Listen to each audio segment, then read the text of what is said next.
So we're gonna do a tutorial for the Golden Deer speedrun today. This is current as of post AGDQ, and I'll kind of walk through a lot of sort of the general philosophy type stuff, some of the specific things, try to explain as much stuff as I can, and because I think this is a really fun speedrun, and I want other people to be able to learn it as well. There really aren't any updated current tutorials out there for the run, so I think it's something that is pretty useful, or I think it will be pretty useful for people to have access to. So again, this is Golden Deer normal classic, and we'll go ahead and get started. I'll kind of start doing some of my explaining as we go along here.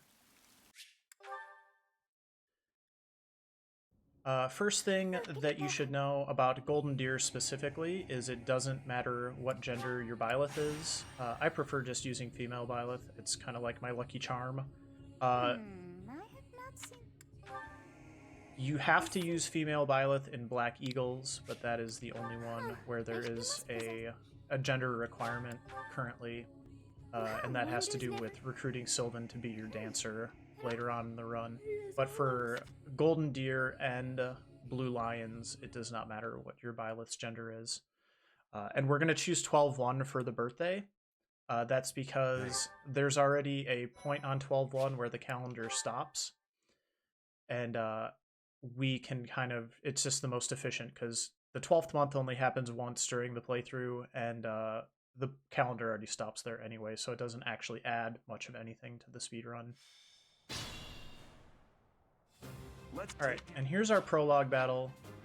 First thing we're going to do, go under the options menu, turn off all animations, turn our battle speed to fast, and turn action skip to on. Stay focused. And then we are going to come up here and Wrath Strike this guy right in the schnoz, get him out of there, and pass the turn.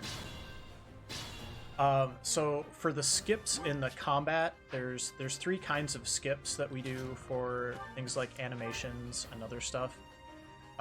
We skip those spinning circles that announce the phases with the A button. Any kind of dialogue or anything, we'll skip with the plus button. Cutscenes as well. And then those pop-up windows that we got, we were skipping with the B button. So there's kind of some management of skips during a lot of the battles in the game. And they're all kind of skipped in different ways, which is kind of awkward. We'll get a little example here. So like I'm hitting A to skip the circles, then I'm hitting plus to skip that, and then I'm hitting B to skip that. So, alright, so we have reached the top of the map here. We kind of just go over and then straight up. This fight is always fine. We're going to go ahead and Wrath Strike Costas here, finish him off. And then we will be done with the prologue battle. And we got a nice level there as well. We always want strength and speed when we level up, because those are our two main combat abilities. Strength is pure damage. Speed, if you have 4 higher speed than the enemy you are fighting, then you'll get a double attack.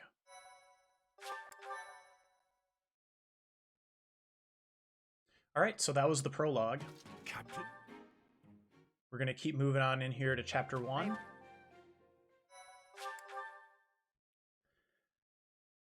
While we're moving towards Chapter 1 here, just a couple other little things I'll mention.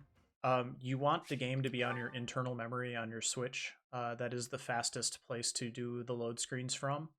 I used to have the game on my SD card, and then when I switched it to my internal memory, I noticed that I was saving about 2 to 3 minutes per run just in the cutscenes loading faster. So if you're serious about doing PB attempts, you want to make sure that the game is downloaded to your internal memory. Not on your SD card, not on a like a purchased cartridge. So you want the digital copy on your internal memory. We're just skipping cutscenes here. That's all with the plus button. And then the first thing that we're going to do here is we're going to grab this quest from Rhea and go talk to the 3 house leaders. I use the plus key to also zoom my camera in while I'm running around in the monastery. It reduces lag a little bit. You can also point the camera at the floor. That will help as well. I personally don't do that because I find that I start running past the NPCs that I'm looking for if I'm looking at the floor. it just takes some practice. I'd rather just be able to see where I'm going. So we'll go talk to those three, I appreciate your finish the quest, and then we will zip on back to the audience chamber. How are you in We're gonna choose the golden deer. This is a required cutscene. There's not a ton of them So you have in the run. When you ever Your have heart dialogue has in made a its required choice, cutscene, then. All I ask is that you guide Yeah. these open minds. let Rhea with finish virtue, talking, and then I will give care, my little and explanation here. sincerity. Whenever you're skipping through dialogue in a required cutscene, you want to mash your A and B button together. The way I do it is I just use my thumb and I put it over both of them, and then you just start going. And for whatever reason, when you're hitting both of them at the same time, you get some double inputs, and that just tends to go faster. So whenever I'm in a dialogue-heavy required cutscene where my choices don't particularly matter, I just do that, and that is the fastest way to get through dialogue. So that's just another little tip there. Stuff I know now that I wish I knew when I started speedrunning this game. And I still definitely don't know everything, but I'm going to just try to pass along the stuff that I have figured out and learned for myself. So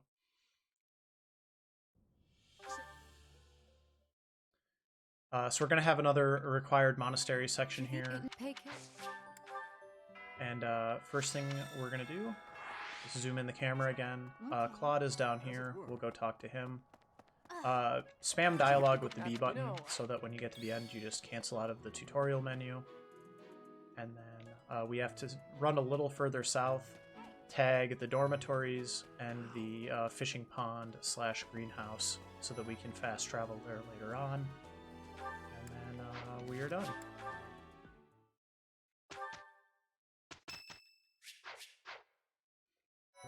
And here's our first battle. Hopefully it'll go well this time. Had a couple issues with Chapter 1 already today, but this is Chapter 1. The rivalry of the houses, and we will be taking some of our students into battle. It's a mock battle. It's pretty heavily scripted, but things do tend to go off script every once in a while. The most important thing, if they do go off script, is you always want to make sure you're moving your characters to the place you would move them if you were following the script. I'll give you an example of that if something goes wrong, but hopefully it won't. For our units, we are going to unselect Lawrence and Marianne and select Lysithea and Leonie, and then we'll start the battle. I'm sure you're... And first turn, we are just going to auto-battle charge, start moving our students up the battlefield in a nice tight formation. Okay, so this is turn 2. Stay focused. I'm going to move Byleth up here and use a Wrath Strike on Hubert. And then Lysithea is going to come up here and finish Hubert off. Lysithea will get 2 opportunities to get a level in this battle. We really need her to get... We really need her to get a point of magic. I'm just going to show her stats really quick. You'll notice she starts with 11 magic. For warp later on, warp range is magic stat divided by 4. We need her to have a range of 3, so that's why we need a 12th point of magic. Hey Valakir, good morning. In this particular battle set, I don't want Claude getting any XP. He would normally shoot an arrow at Ferdinand, but since Ferdinand's going to die anyway, I'm just going to move Claude up and pass. Let's get to it. Then Leonie will take out Ferdinand, and Hilda will take out Ash. I always use combat arts because they have a 100% or close to 100% chance of hitting. And okay, so this is turn 3 now. We're going to move Byleth over to up to heal. And then we're going to do another auto battle, but we're going to do auto battle unite this time, so we get the correct formation that we want. Alright, so this is going to be our first opportunity for Lysithea to get a level here.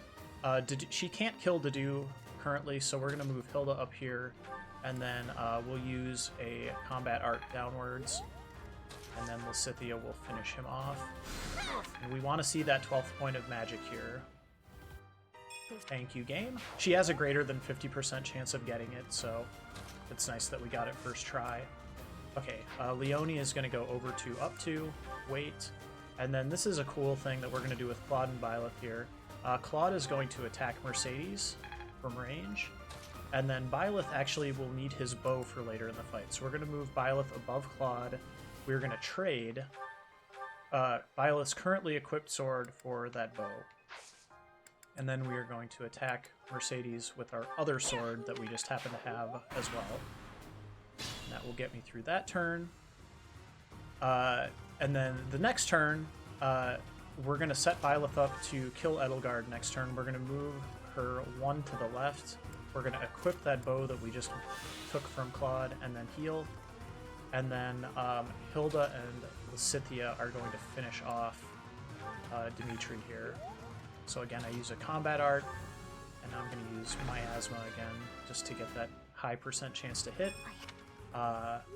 Claude is gone, or excuse me, Dimitri's gone. Lysithea did get her other level here, and then we're going to move Leone max up and pass the turn. Claude is just going to chill in that bush for the rest of the fight, so...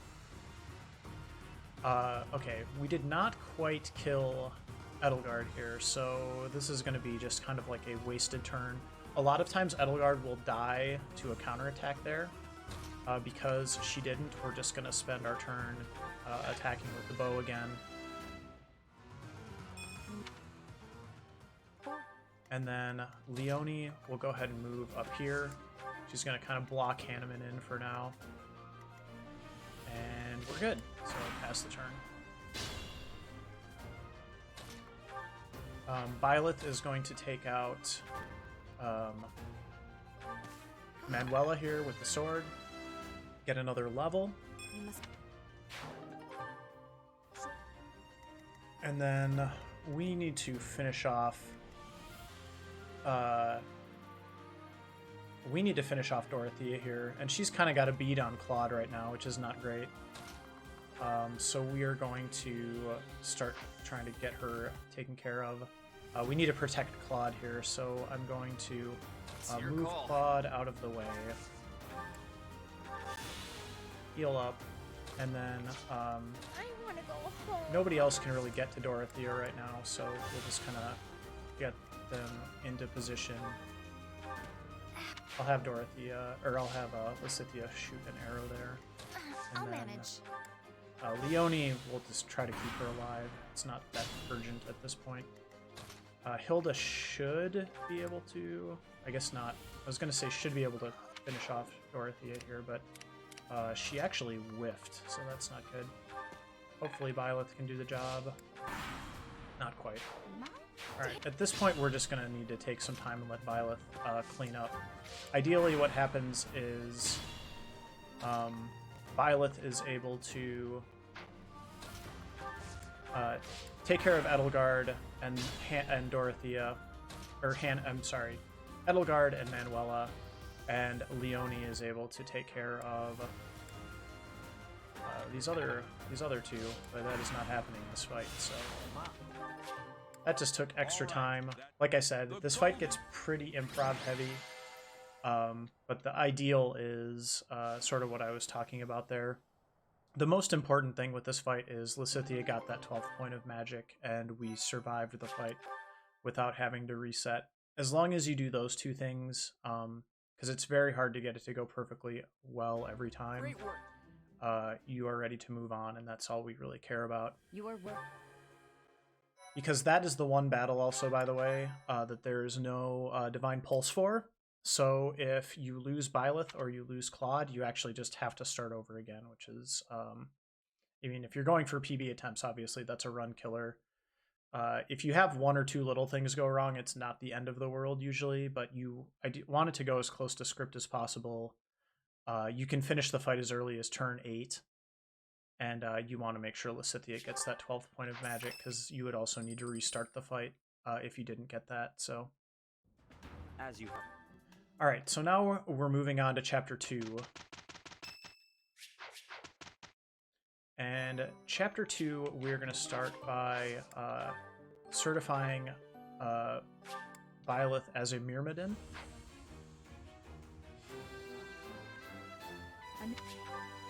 We'll give her a little bit of boost to her sword stat, and then we're going to explore.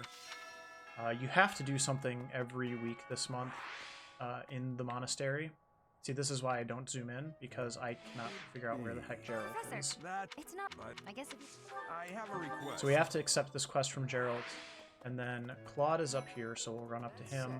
We have to talk to him, and then we have to fast travel to the second floor and finish that quest for Gerald.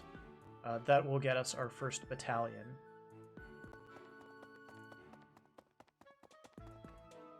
Thanks for your help. Okay, so that's done, and we are done, so we'll end that exploration. That'll get us next to our first classroom session, actually one of our only classroom sessions. We're going to go under goals. Claude is going to be bow and none, and Lysithea is going to be faith and none. And then we'll just begin the lecture. I have a question. Ignatz. So the answers to the students are actually pretty important. The first one is random. After this, it will be pretty much scripted. I don't know actually what the worst answer is here, so I'm going to choose this one. Okay, that was the worst one. You always want to choose the first answer because that will keep the cutscenes as short as possible, and it will also guarantee you earn the minimum amount of professor points. Every time you earn a professor level, you get a cutscene. We're speedrunning, so we do not want cutscenes, so we try to avoid those as much as possible. Okay, our second session here, we're going to do the practice battle.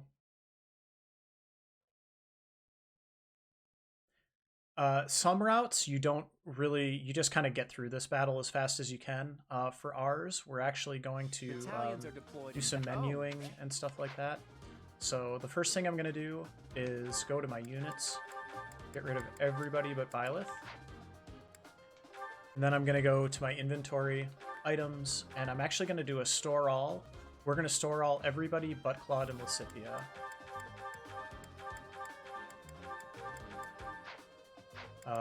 We would be doing that anyway before the actual chapter mission because we're going to have all of our students die in the chapter 2 mission except for Lysithea. But we're just going to get a little bit of a head start on that early. The reason why is now we're going to go to the marketplace. We're going to buy for Byleth a steel sword, steel gauntlets, and a leather shield. Is that the one? Thanks. Come back. Now we're ready to start the fight. We're going to move Byleth up here to this first bush, and then we're going to go to the convoy. We are going to grab an iron bow, iron gauntlets, and a stack of vulnaries and pass the turn. So our Byleth is pretty much set for a while now. I'm going to move to this other bush because it's slightly better. And then I'm just going to keep passing the turn. If your health gets really low, you can go ahead and heal, but honestly, like, you should be fine. Just pass the turn every turn and let the enemies kind of charge into you, and you'll get your levels. We're just kind of spamming through these level up menus as fast as we can. Passing our turns as fast as we can. If you get surrounded, it's okay to kind of attack this way to make room for another guy. But generally, we just kind of want to let them come to us. Hey, Minty. And also, hey, Valkyr. I see you there. And we're getting levels. I mean, our stats seem fine for this particular run so far. And level 10 is actually really important for getting our next job, which is going to be mercenary. So now we're level 10. It's kind of our goal for the battle. And that's it. So we kind of just let everybody run into us and farm a bunch of XP on Byleth there.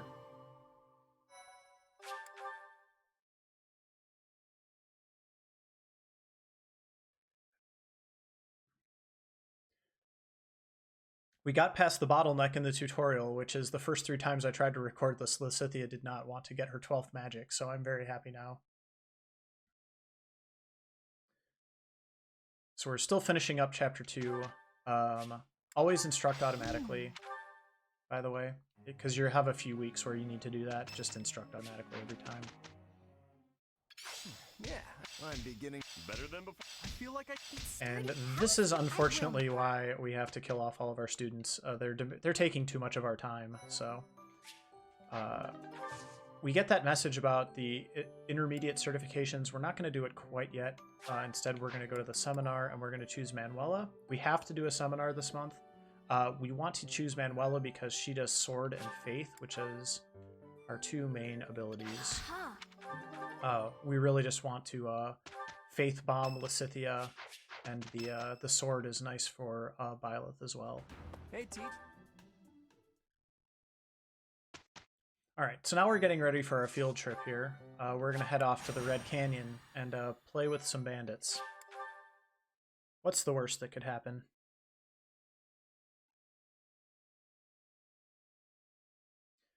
Answer? A lot.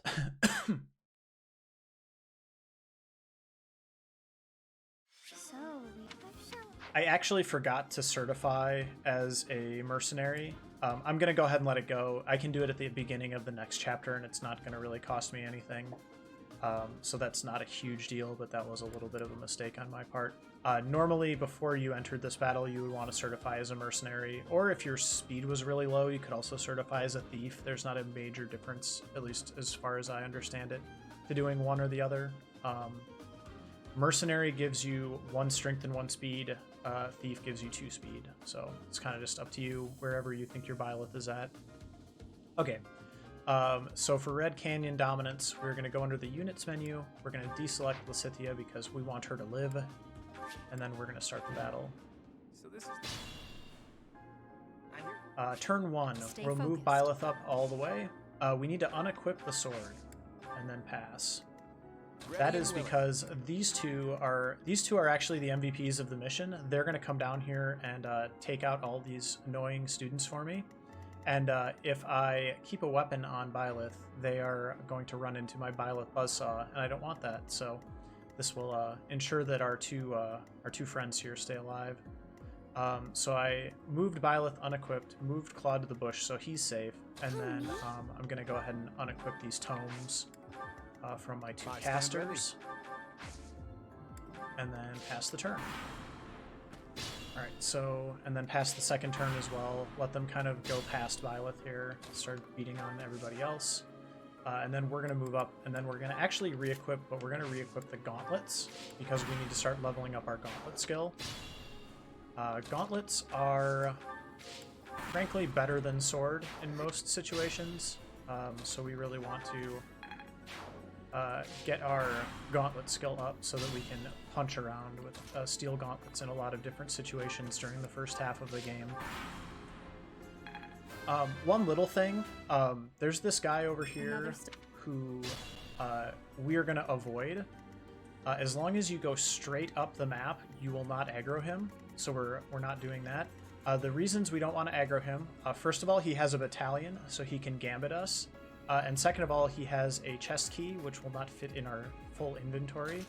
And so we would have to take a few seconds to do that menuing if we had to deal with him. So instead, we're just going to proceed straight up the map. Most enemies are just going to kamikaze into us. I'm actually going to go over here this time. The only exception is archers. We have to manually punch the archers because they are from range. And now we're just kind of farming a little bit of extra XP while we wait for our students to die. I'm in the correct spot now, so I'm just going to pass the turn. We're going to be waiting a little bit here. They're being stubborn today. So now that everybody is dead except for Claude, we're going to go ahead and finish the battle by rematch with Costa. He goes down like a chump. And then we're good to go. We got rid of all our excess baggage, so to speak. That fight can end a lot sooner than that. It's kind of random depending on what those 2 thieves decide to do. Or like, you know, if they whiff or if they crit or whatever, but that was a little on the slow side.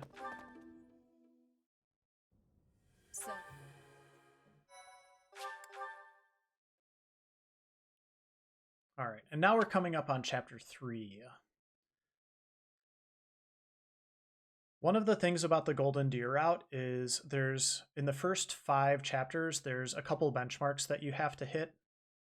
One of those is Lysithea getting that 12th point of magic, which we already got.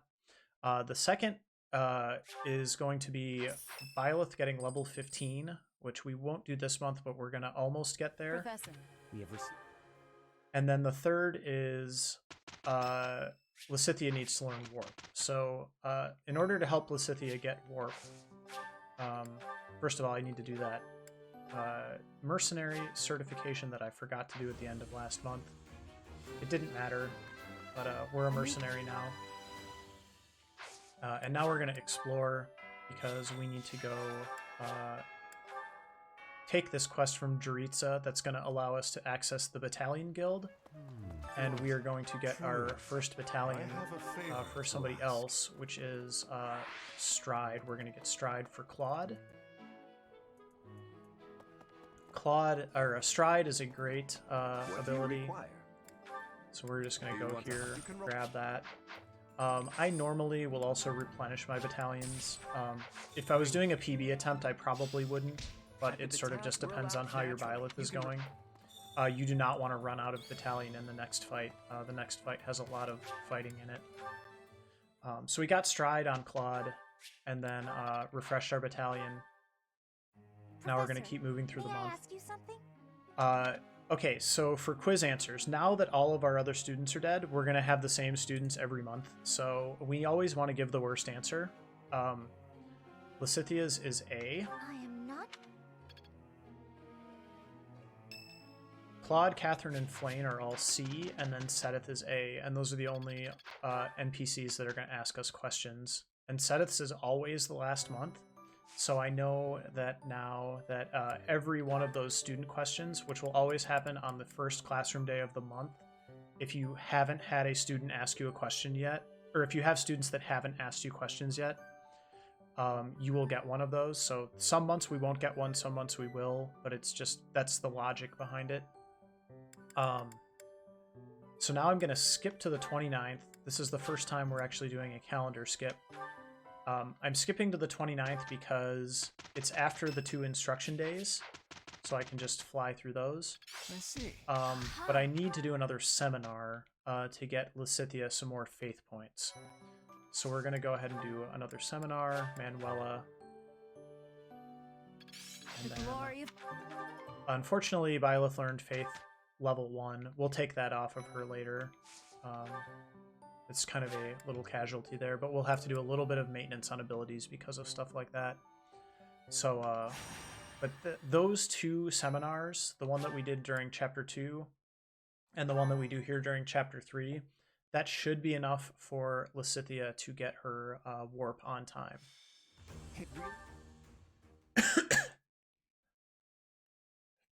Okay, and now we're deploying for the Chapter 3 battle. This battle looks pretty simple, but it's actually, there's a couple little tiny things I'm going to do just to make sure that Byleth gets all the experience that she needs because the XP is so tight in this route. The first thing I'm going to do is I'm going to remove Claude and Lysithea. This is going to be a solo mission for Byleth here. And then first turn we're going to move all the way to the left and pass. Second turn, we're actually going to equip our bow because there's an archer that's going to come up. We may or may not see them. And with the bow, we will be able to counterattack them. And we're going to move up here, equip our gauntlets again. And this is the guy that is controlling the foggy battlefield, so we need to punch him. Just going to move right through him and back. And that will cause the magic fog to be lifted. And kind of just spamming a lot of cutscenes in general. Okay, so this is an interesting part of the fight. So you have a couple different options. I usually will go... I need to fight this archer. I'm going to go fight him from the left.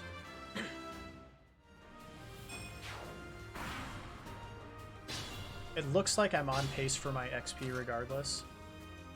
But here's the problem. So this next round, I can't get up here to these guys, and I really don't want them to just come running at me. So I'm actually just going to move up one, and then I'm going to heal as well, just because I'm playing it a little bit safe in this playthrough. But I hit the ZR button to turn on that danger grid, and because it wasn't purple, I knew this was a safe spot. And then now I can move up here, actually attack, get him, and now I'm really hoping to not get gambited here. I did get gambited. I can see my little sweat drops there. They have that green mark there, the green triangles. That means they have battalions and can gambit you. In my experience, you get gambited about 50% of the time. If I do get gambited, I just sit here and heal because it'll wear off in 2 turns, and then I can go up here and attack what's his name, and I'm gonna use the bow because then he will. You sometimes if you get a crit, you'll kill him right away, but otherwise you'll get it on the counter attack every time. It's pretty safe. And then I got level 14, which puts me right on pace for getting my level on time, and that's a pretty typical fight, I would say, for that battle. I'm glad.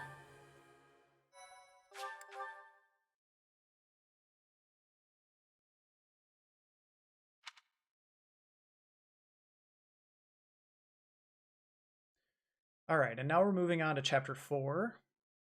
Chapter 4, we are not going to do anything other than skip to the end of the month. This battle is very similar in all of the houses. The only thing I occasionally will do, there are times when you might be level 13 instead of 14, and when that happens, I will sometimes like to kill an extra enemy. It's really hard to keep track of your XP in this game, so I try to just sort of, you have to hit level 15 at the end of this fight. It is your last chance. So that's part of the reasoning there. But we're just gonna skip right to the battle here. Happy birthday, Claude. We'll give you some flowers, buddy. Getting Lysithea the skills that she needs, and jumping into the battle here. This is the battle where we get our fancy glowing sword for the rest of the game, so it's a pretty important one, story-wise. For the purposes of the speedrun, we're going to use this battle. This will be the first time we use Stride. So we're going to use Stride to take a quick jaunt up the map and end it as efficiently as we can. We're just going to jump right in. Looks like First turn, we're going to go up here and shoot this guy with our bow, which is another reason why I like to end Chapter 3 with the bow, because then you already have it equipped.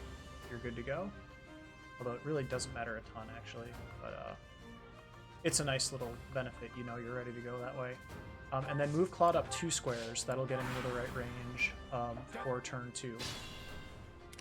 During turn 2, you're going to come up here, and Gambit Byleth, and then Byleth is going to go and attack this guy. Pass the turn. Then we want to punch this guy from the top. Pass the turn again. And then that is what we don't want to have happen. That is frustrating when that happens. So let me see here. Usually that is not a problem. So I need to go back to here. Stay focused. Yeah. And then we'll have Claude. ready and willing. We'll have Claude come back down here, wait, and then I'm gonna actually unequip Lysithea's bow and use a Vulnerary. And she didn't die, so we're good. Okay, so now I'm just gonna come up here and kill this guy. The most important thing, just really quick, if something bad happens like that, is you have to do something different. The way the game works from a RNG perspective, I think about it as rolling dice. You're going to get the same roll every time. So that's why you have to insert a new roll. You have to make the game roll a different dice. So when we came back down with Claude, when we healed Lysithea, the healing in particular, that changed the roll, or at least made it so that the roll that did get rolled did not kill her. So, but we should be good now. Because we did get level 15 there at the end too. So just kind of one of those Fire Emblem things. Like I said, things are going to go wrong. You're going to get critted. You're going to miss. You have to use that Divine Pulse. Just make sure when you do start using Divine Pulse, don't just try to keep doing the same things over and over again. If you do a normal attack and it doesn't get the job done, switch it up to a combat art. Figure out something different that you can do that's not going to throw your run off course. And then that is the way to retry scenarios. Don't just keep doing the same thing over and over again. I haven't.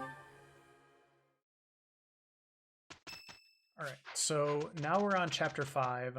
I'm going to skip to the 24th. I really, really, really have to have Lysithea learn Warp here. Hopefully we won't have any issues there. And she got it, good. I've been told as long as you do those 2 seminars, you never have any problems. And so far, I believe that is true. I used to be, like, terrified of that, but apparently it's pretty safe. Okay, so now we're going to do an explore, and the reason we're exploring is we need to recruit Catherine. It seems if he is not in... I have something to ask of. I have something to ask of. We're going to have to go get this quest from Sedith first, and then we are going to warp back to the Officers Academy, kind of like the classroom area. And we're going to do this to tag a couple areas, but also try to just make this as efficient as we can. So we're going to run up here. This tags the stables. And then Geralt is chilling down here. Hi, Mom. She's resting. And she this one day. I have a request. Well done. Zooming through that. Thanks. And then I'm going to immediately open up my mini-map and fast travel to the Knight's Hall. It's going to put me right here in front of Catherine, and as long as you are level 15, she will join you, so we're good. And then we should be good to go for the rest of this run, unless Byleth decides to be difficult, because we cleared those 3 hurdles. And this is specific to Golden Deer. The other ones, you don't even have the option of having warp this early, so it doesn't really matter what you do. Or I shouldn't say it doesn't matter, but it's much more sort of laissez-faire with regards to things like skill levels, XP levels, different things like that. So because we have warp, Catherine, and that 12 magic, we can do the fast strat for chapter 5. Those are the 3 things that you have to have. And let's see what that looks like here. We can just immediately jump into the battle.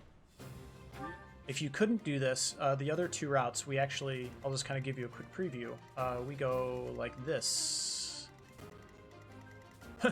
Like that. There we go. But because we have Catherine and we have warp here, we're just going to move Catherine up here. Turn 1, pass. And then turn 2, Claude is going to stride everybody. Apologies. Leave it to Lysithea me. is going to come up here and warp Catherine. Make sure you warp her all the way up. And then Catherine is going to come up here and say hello to Micklin with her giant glowing sword. And that gets us to phase 2 of this boss battle, which is our first monster fight. Oh my. And I'm kind of just doing a combination of B and plus to get through those cutscenes. Now the sequencing on this is actually very important for reasons that I don't fully understand, but just trust me when I say that it is. First of all, Catherine needs to come up here. She's going to attack this top left, tile. We're using B to cancel out the combat animations, by the way. I don't think I mentioned that earlier, but just a heads up. That's going to get rid of his first shield. Next, I need to move Claude down 1, left 1, unequip, wait, and then move Lysithea down one, left one, or down to the corner, I should say, and wait. So they're chilling together now, Stay focused. and then Byleth is going to come up here to the other side of the beast and attack the same tile that Catherine attacked with Sword of the Creator. And that should break the tile for the next turn. And Gilbert died, doesn't matter, we don't care. Okay, so then we'll finish him off here. Very important, by the way, we have to attack this tile twice. Because Sword of the Creator has range, the first thing I'm going to do is move Violet to that spot and attack the empty tile. And then Catherine is going to come down here and just attack it properly with Thunderbrand to finish it off. So that is a 3-turn Gautier Inheritance. In the other 2 runs that we do that, it usually takes anywhere from 17 to 20 turns, somewhere in that range. Now, the one nice thing is we pick up an accuracy ring along the way, and I would love to have an accuracy ring in this route, but we're going to make it work without it. Got a couple mandatory cutscenes here that we're just going to spam through.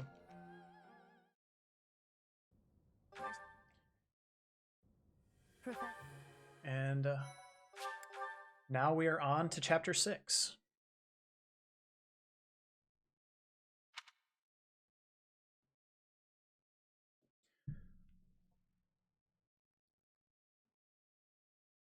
But yeah, if you don't go in Chapter 5, just really quickly, if you don't go Catherine, Claude, and Lysithea, I don't think the order matters with those 2, but if you don't go Catherine, Claude, Lysithea, Byleth, like if you went Catherine, Byleth, Claude, Lysithea, for whatever reason, and I don't know why this is, the NPCs like to go attack Claude and kill him. So we can't have that happen, obviously, because that if either of them dies, it ends the run. But if we go Catherine, Claude, Lysithea, and then Byleth attacking last for whatever reason, they do fine. So okay, Chapter 6. This is the Death Knight fight. This is one of my favorite battles in the casual game. In the speedrun, we're gonna cheat. I have to ask you. Catherine C. And then it's also her birthday, by the way. I always feel really bad about that. We're gonna give you horrible life advice on your birthday, Catherine. We are the worst, Professor. Alright, so we're already at the Chapter 6 battle here, the Underground Chamber.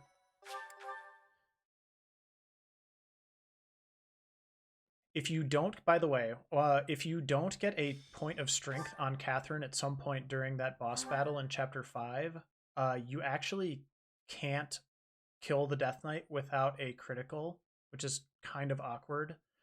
I did see us get a strength on our level up, so we should be fine. But just as a heads up, because I have lost to that before and been just like super confused. So that is a thing that can happen. On the map before the battle, I just have to move Catherine 1 square that way so that she's in proper warping position. And now we are good to go. Lysithea is going to come over here, warp, and then let me just sort of show you where we're putting Catherine there. Kind of cheatery. If you're doing this battle casually, you have to go all the way around. Oh, there's like warp tiles, death tile, or there's warp tiles, there's doors, there's all that. So, but instead, we're just going to go slay the Death Knight with Thunderbrand, and that's a battle.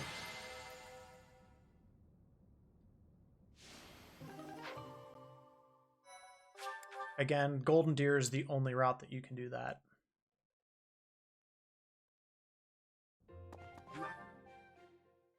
Although you do cheese that fight with the other ones as well. You just do it with Shamir instead of Catherine. This is a mandatory cutscene. We'll just spam through it as fast as we can. It's actually pretty important, or it's faster in this one to choose the 2 bottom options there, so you don't get those little heart pop-ups.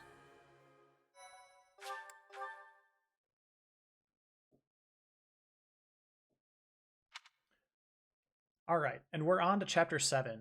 Chapter 7 is the Battle of Eagle and Lion.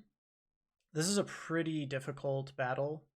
It's one of the battles where things can go sideways in your run because we're the Golden Deer. We have to contend with both Ingrid and Dedue in this battle, and they are not fun to have to deal with. So those blue lions, man, they're pretty good. So we're just gonna skip straight to the battle here. We're only gonna actually spend one more. We're only gonna do one more explore of the monastery. Flame is C, by the way.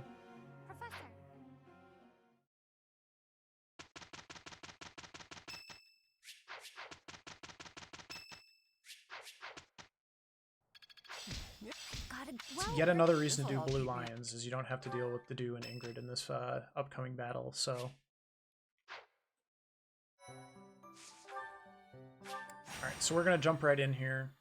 We do have to do a couple things pre-battle. And then there's one other optional thing that I like to do that I know Claris doesn't like to do, but I'll just kind of point that out really quick. I think I know the reason why, and it's totally valid, so... But for me, it's just kind of... It's one of those things where it feels right to do it a particular way, so that's just the way that I do it. There's not a lot of route divergence. I would say this one's pretty minimal. But you'll see in a second what it is. So the two required things that we're going to do are, I'm going to go in my inventory and I'm going to trade that awesome Thunderbrand that we were using.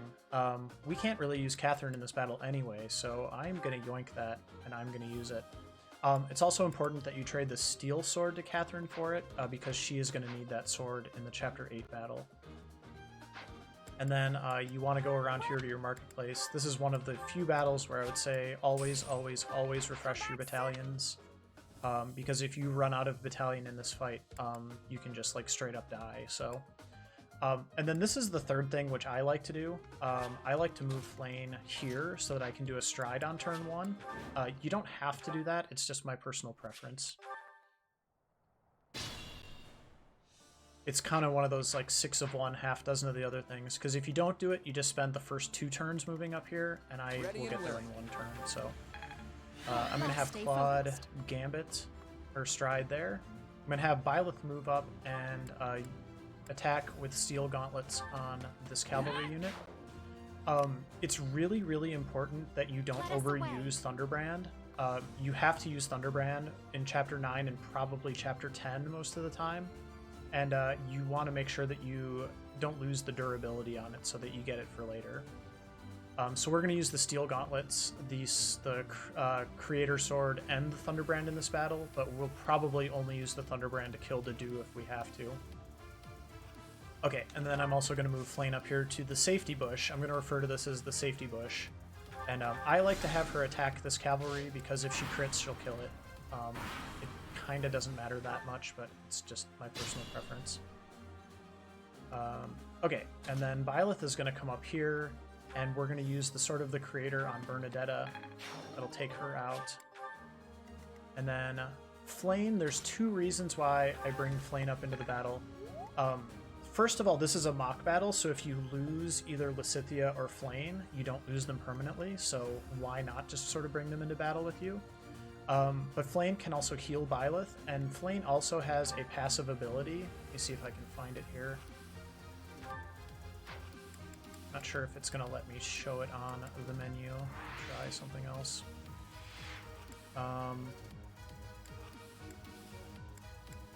It's fine if it doesn't show me, but basically she's got an ability that gives Byleth a defense boost as long as they're standing next to each other. So we're going to milk that for as long as we can. I will.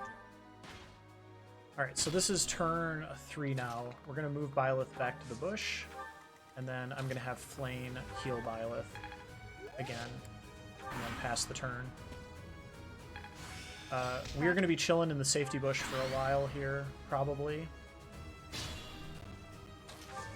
Just stay in the Safety Bush. The Safety Bush is your friend, and generally speaking, keep sort of the Creator equipped.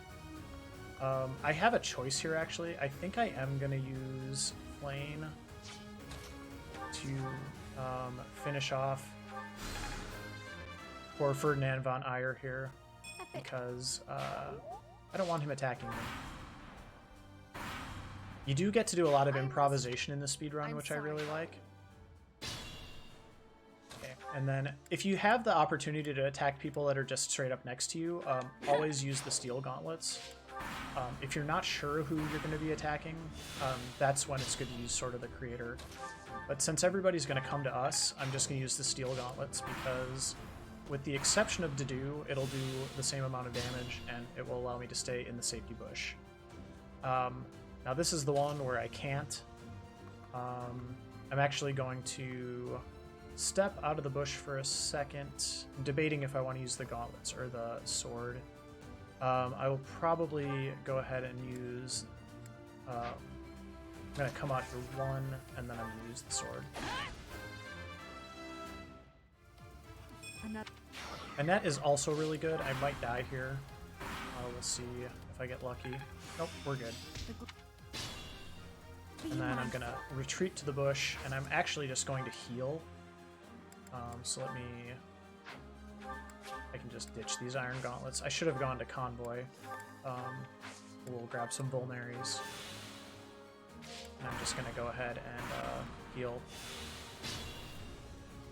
And now you can see everybody else closing in. My Sword of the Creator is getting a little bit low, which makes me nervous, so I'm going to switch to the gauntlets. I might have wanted to do that last turn because Mercedes is going to be here flinging spells at me. And I'm going to go ahead and use the Sword of the Creator to finish her off. Or not. Okay. That's potentially awkward. Let's see what happens here. Because there's Ingrid.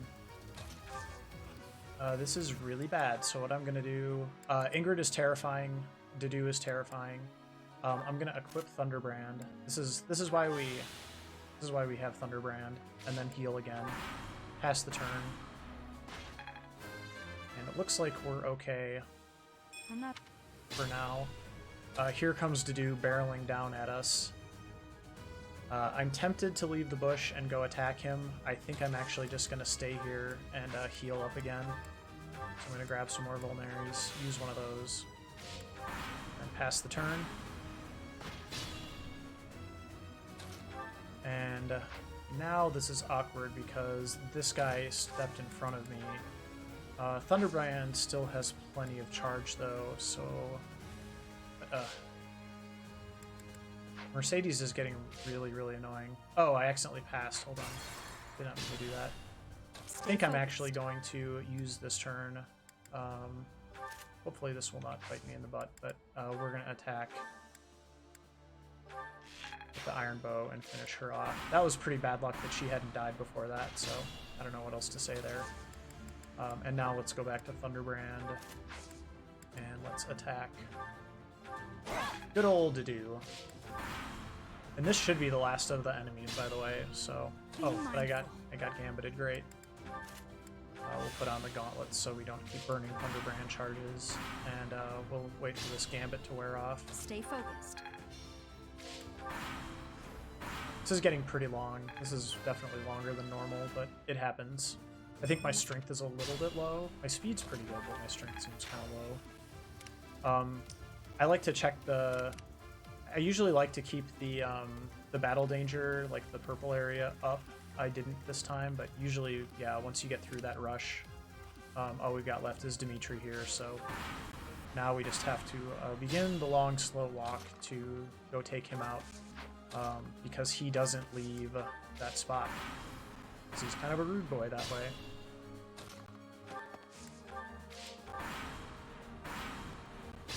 This is definitely... We'll see what turn we end up on. I had to make some pretty difficult decisions during this fight. I would probably just try to make those more on the fly if I was in a speedrun attempt and just sort of live with the consequences. But this should be it here. And let's see, is it turn 17? No, that was turn 22. And that was probably because of that gambit and probably those extra turns with Mercedes hanging around. if you don't have any major mishaps, usually the fight ends on turn 17. Well done. So anyway, that's Chapter 7. Chapter 7 is an RNG mess, but just stick in the safety bush. Don't overuse Thunderbrand, and you should be okay. If you're feeling very, very brave, you can try to like meet Dedue on the field in open combat, but more often than not, he is probably going to own you.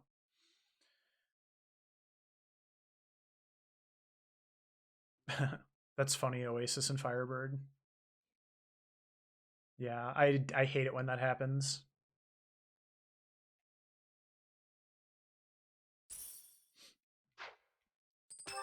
Okay, so now we're in Chapter 8. After the That's what we're doing. difficulty of Chapter 7, Chapter 8 is a cakewalk.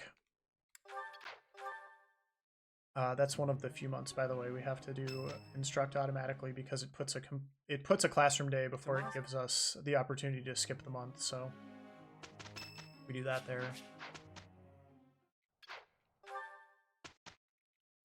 So now we have arrived at our day where we can just skip to the end of the month.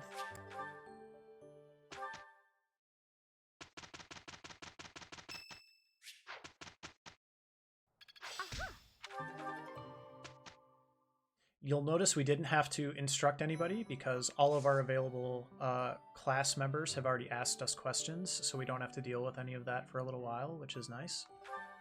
And now we are going to do the Chapter 8 mission, which is the Remire Calamity.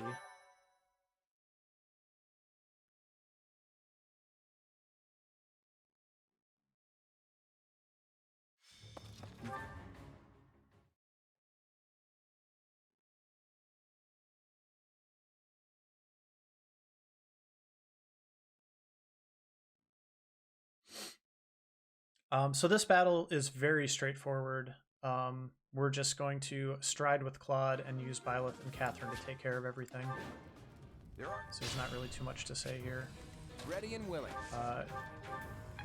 You kind of just learn where to stand for the gambits. In this case, we're going to move one and then gambit up to make sure that we hit everybody.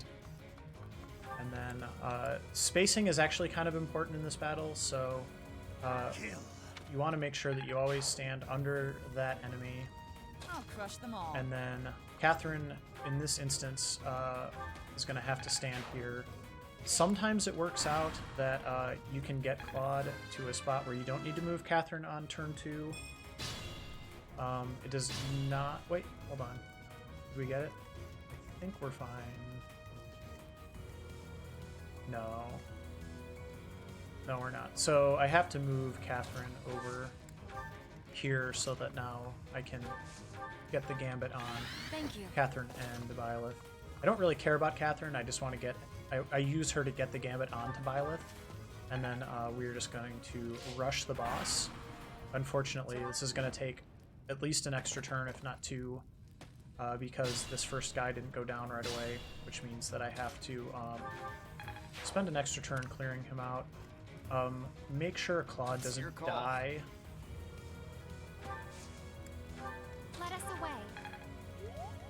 away. You don't normally have to be that excessive about it, but it doesn't hurt. You just want to kind of keep tabs on Claude if it gets to going a little bit too long. And then, see, because we got blocked again. We got blocked twice, which is very, very uncommon. Okay, that enemy's gone now, so we're fine. If I hadn't healed Claude, he actually would have died that turn. Okay, so now I have a straight shot at Tomas. This should be fine. Okay, I jinxed it. Be mindful. So what we can do is instead we can use... Well, maybe. No, we can't. Hold on. I may need to spend a turn healing here, which is really annoying.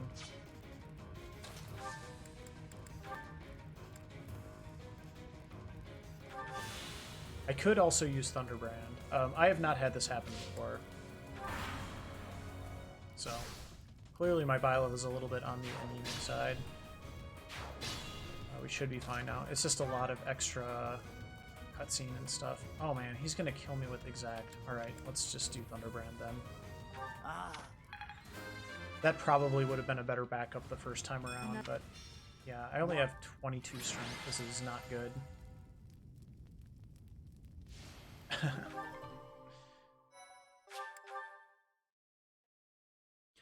If I can't continue this playthrough for the tutorial, because of the low Byleth strength, we'll deal with that when the time comes, but hopefully we can make it through. You did.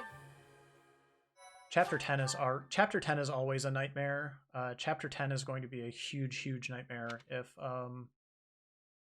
I can't kill what's her name with any consistency. So that's kind of like the nightmare scenario that hopefully we will avoid here. Kronia is definitely can be a run killer. But in the meantime, this is chapter 9. We're going to do the dancer quest. This will be the last time that we explore it all. This is the last time we do anything other than skip to the end of the month. So, I'm going to run here to the bulletin board. The quest is called the White Heron Cup, so we choose that.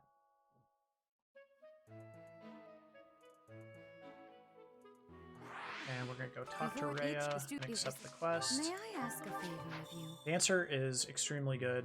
If you have not seen Dancer before, basically Dancer allows you to give yourself an extra turn. And if you have any buffs attached to you, you also get a second turn with those buffs. So, okay, so we accepted the quest. We are going to run to the cathedral. It seems like this would not be the fastest way to do this, but trust me, it is. And there's also not a better time to do this, so... That was one of the things when I looked at this route, I was like, that can't be right. But then I tested it out, and sure enough, this is definitely the best time to go to the cathedral. And then we just open up our map and fast travel there, so it puts us inside, rather than having to wait for the doors to open. Thank you, Professor. And then we're going to choose Flane as our dancer, and that's actually all we have to do, so we are good.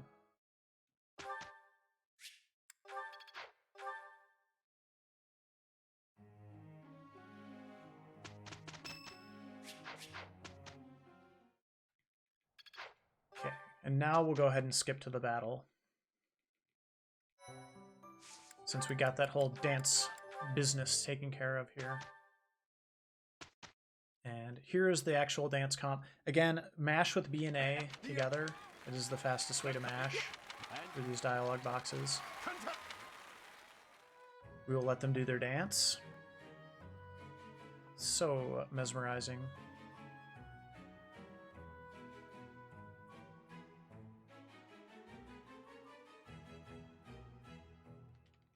Apparently it's timed. I did not realize that. I wrote go where you And And Flane emerges victorious as always. Go Flane. Alright, so Flane can now reclass to Dancer, which is going to make her one of our best characters for the entire rest of the run. We'll get to this battle here, and then we'll talk about this battle. This battle is actually not bad in Golden Deer, mainly because of Thunderbrand, but it still can be problematic. Especially, I'm pretty worried about my Byleth with the low amount of strength that this Byleth has, so we'll see how this goes. Alright, so the mission is called Salvation at the Chapel. It involves slaying 4 monsters.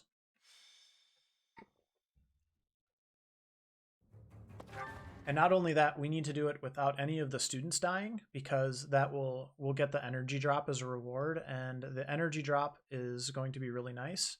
In fact, I'm probably just going to go ahead and use it on Byleth right away. In a normal playthrough, I would... Well, we'll talk about it when we get to it. Let's not get ahead of ourselves. Okay, so there's quite a bit of menuing before this battle. The first thing I'm going to do is reclass Flane to her dancer job that we just got. And then I am going to unequip Catherine's battalion, because we don't need it. We'll give her a new battalion very soon. Then I have to go to the marketplace. I'm going to buy Catherine a new sword because she needs to slay a monster here. So we're going to give her that killing edge. And Violet is also going to get a new battalion called Impregnable Wall, which is just a little bit better. And then on the map, we need to move Flame there and Catherine there so that they can get to the spots that they need to get to in this fight. Ready and willing. We're going to start with a stride. And then Just stay focused. Violet is going to solo this one with Thunderbrand. So they all have one shield. Let us away. So we're going to attack with Thunderbrand, dance, attack with Thunderbrand again, and thank goodness we killed that monster. I was pretty concerned we weren't. I'll crush them all. And then Catherine is going to come up here and attack this one with Killing Edge. You want to do it from the top right like this. And she did break that first shield. That's good. Okay, and then Lysithea is going to do something a little bit different. We haven't seen this specifically before. We saw this a little bit in Chapter 1, but we're going to use this trade ability a little bit different this time. I'm going to have her trade with Violet, but all I'm going to do is I'm going to take the Thunderbrand and then give it back. What that's going to do is it's going to make it so that the Sword of the Creator, because it's the top weapon in Violet's inventory, that's the sword that Violet is going to have equipped. And that's essential for this next part because we want to be able to attack this beast from range. And then we're going to warp Violet up so that Lysithea doesn't get eaten, basically. And now we're all set to go for this next turn. And see, we got that break there, which is really nice. We didn't get the kill yet, so I'm going to do attack. And then dance. And then attack again. I'm a little bit worried about Violet's health. But we did get a critical there, so that should help, hopefully. And then Catherine is going to come down here and finish off this beast with her Killing Edge on the empty square. And now we are just going to hope that bad things don't happen. And thankfully they didn't. We're just going to attack that empty square with her Sword of the Creator again. So this fight is pretty good because of Thunderbrand and Warp in this house, but they do get, it can be a little bit problematic. I don't even know what this does. Oh, Charisma 2. Okay, I'm actually going to store that because I'm going to use this energy drop on Violet right away before the next battle. We do not normally do that. I've been kind of hemming and hawing over Violet's strength this time. I'll kind of talk about in just a second, like some of the philosophy behind that energy drop. You do get it in all three routes. In the Black Eagles route and the Blue Lions route, you're always going to just use it on either Edelgard or Dimitri because they're going to basically be soloing the entire second half of the game, including the final boss.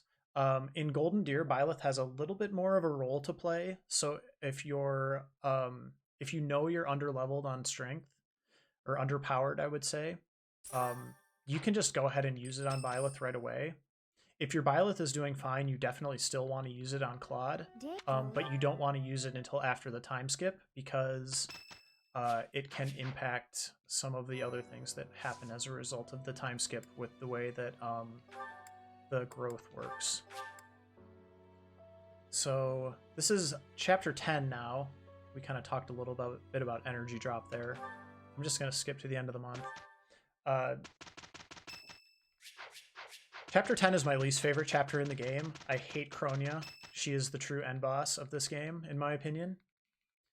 And so we'll see what we end up doing here in order to take her out. Hopefully she will not be awful today. She has incredibly high evasion, and she stands on a defense square, so it makes her just like a nightmare to deal with. In the other routes, she is the main reason why I like having Accuracy Ring. Or not, she's one of the main reasons I like having Accuracy Ring, because it makes it easier to kill her. In this route, we have no accuracy ring and we have no rally. So we're just going to kind of hope for the best here. And we'll see how it goes. We're going to try the optimal strat. If it doesn't work, then we'll probably go ahead and do a backup. But I'm going to start by...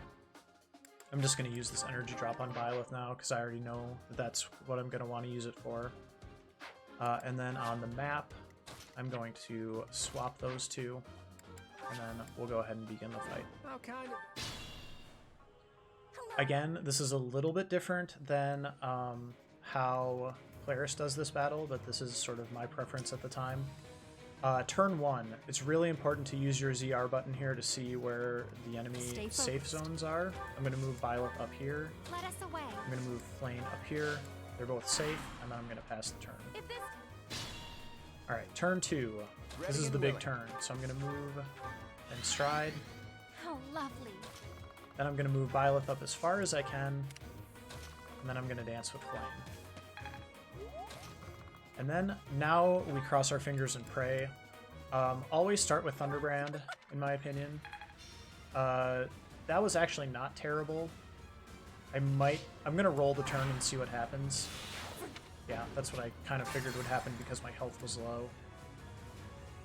Okay, so now instead of that, we are going to try Sublime, or Ruptured Heaven, excuse me, because it has a much higher hit rate. And pass again, hopefully not die, and we died again. Okay, so this is what I mean by, like, you have to kind of stop trying to do the same things over and over again. Stay focused. So instead what I'm going to do is I'm going to come here and I'm just going to attack from range, and I'm going to hopefully get a hit, which I did not either. So let's roll the turn. Let's see what happens here. Maybe I'll get better luck next turn. Flame will be fine for one turn, by the way, so you don't worry about, like, Flame dying there.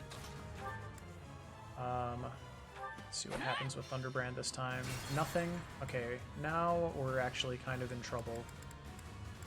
So I'm going to roll it all the way back to the turn before. Stay focused. Our last option, I think, is we're going to try just kind of using the Steel Gauntlets and taking a big chunk out. But again, Byleth took so much damage, we're probably not going to survive here. So that's what happens in Chapter 10 a lot, especially when you have low strength. So, I mean, if you're just doing like a playthrough, trying to do the speedrun, and this happens, just go ahead and retain and restart. Like I said, this fight is a total run killer. And you don't, the way I set up, you don't really have options to do a lot of RNG resetting, so we're just kind of stuck with what we get in a lot of ways. But let's try again here. I'm pretty sure, the only other thing I could try doing is replenishing my battalions. That actually might make a little bit of a difference, so I don't normally do that in this route, but I think it might have been prudent there. Let us away. Anyway, let's do that. Let's use our gambits. Well done. How lovely. If this goes better, I'm totally just going to edit it, so this is the only one that people see when they watch the tutorial. Be like, oh man, I'm a genius. Okay, so I got a hit and I have full health, so I should be fine. Generally speaking, as long as you can hit her once, you can finish her off the second turn. So, like, the worst case scenarios are you take a bunch of damage, or it's like a whiff. So, now, let's see. How does Ruptured Heaven look? Ruptured Heaven looks pretty good. Let's do that. Oh, we missed. Okay. So that means I should probably use something like Gauntlets so that I get an extra swing in. That still wasn't enough. Okay, now I probably need to do an RNG reset. So let's have Flame come up here. Let's have Flame kill this guy. Or not, but hopefully that still reset the RNG. And then I like the idea of doing sword with Ruptured Heaven. There we go. Again, just don't keep doing the same thing over and over. That's the worst thing you can do. But you want to look at your percent to hit rate. Ruptured Heaven had a 75% hit rate, so I didn't even need that critical. That was just kind of like icing on the cake. And it's okay to take 2 turns because we have the characters to get this done this turn anyway.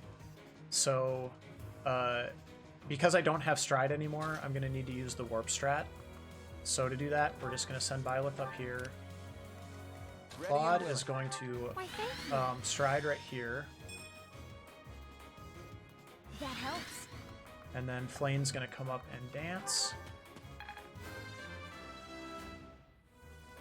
They And then Leave it to Lysithea will come up here and warp Byleth up onto the platform, and he can go kill Tomas again.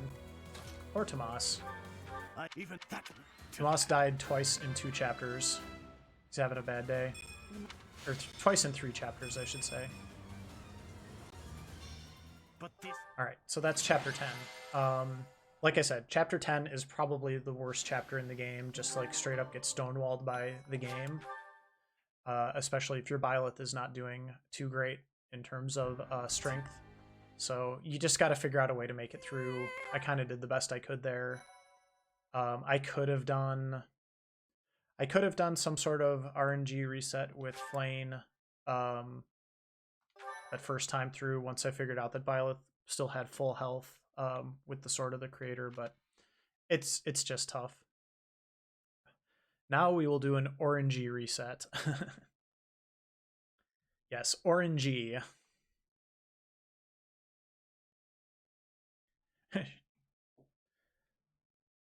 But yeah, you just got to get through that battle. I don't know. It's more often than not, it's not going to go the way that you want, so you just kind of have to deal with it. If you can get through it without getting a game over, you know,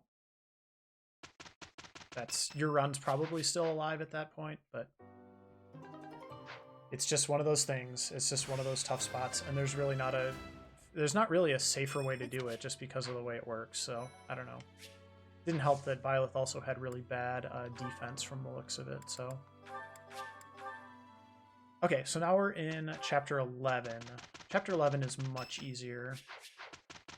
In fact, there's only really one other spot where, until the final battle, there's really only one other spot where RNG can just completely like wreak havoc on us like that, so. We can cruise for a little bit here and just kind of talk about what's going on, I think.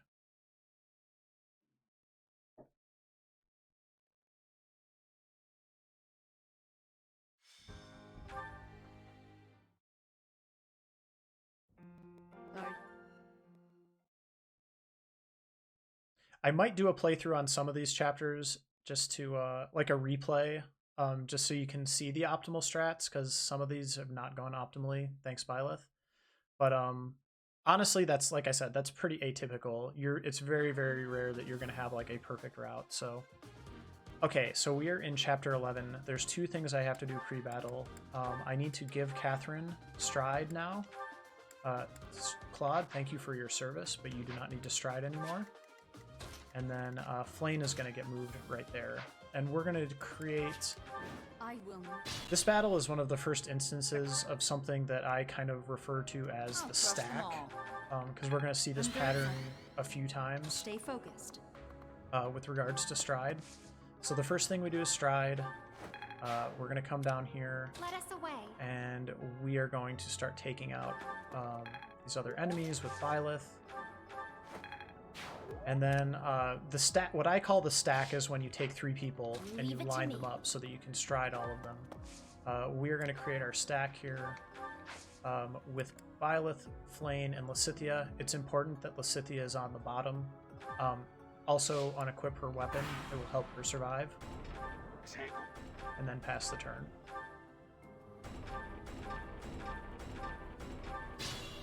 So we're good here. Catherine's going to move down. She's going to Stride again. I'm grateful. And then watch the stack go to work here. First Byleth goes down. Flame dances. It could get rough. Lysithea is going to warp. right up onto the platform. And Byleth is going to finish the job here. Boy, now that I did that, use that energy drop, Byleth doesn't look half bad. Surprise, it's Edelgard. Make sure you keep the knowledge gem. One little thing there.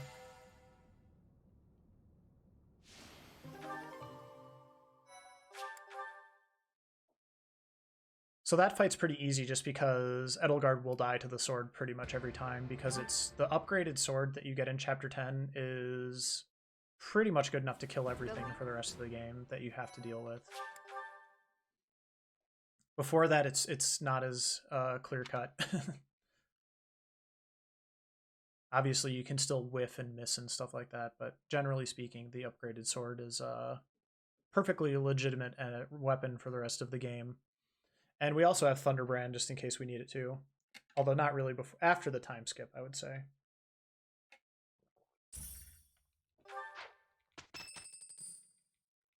Okay, so now we are in Chapter 12. Chapter 12 is the last battle before the time skip. We're going to skip to the battle. Before that, we have to tell Seteth what's up. And he is answer A.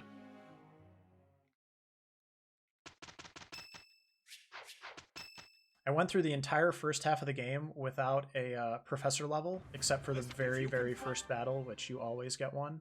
So, again, we're sort of saving time by not really helping our students, which, you know, I guess is a perfectly valid speedrun strategy. Maybe not for being an actual teacher, but, you know.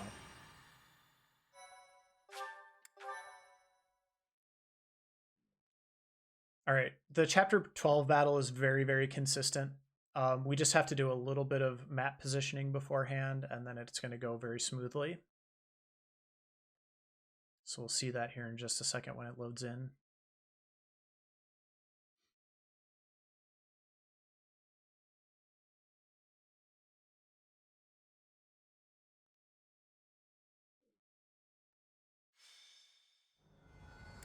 We need to move Lysithea here, and we need to move Catherine here.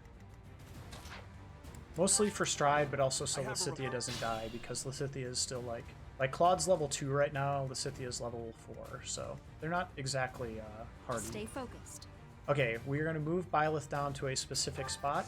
It is what I call -2, meaning that it's too short of where the maximum is that you could move down.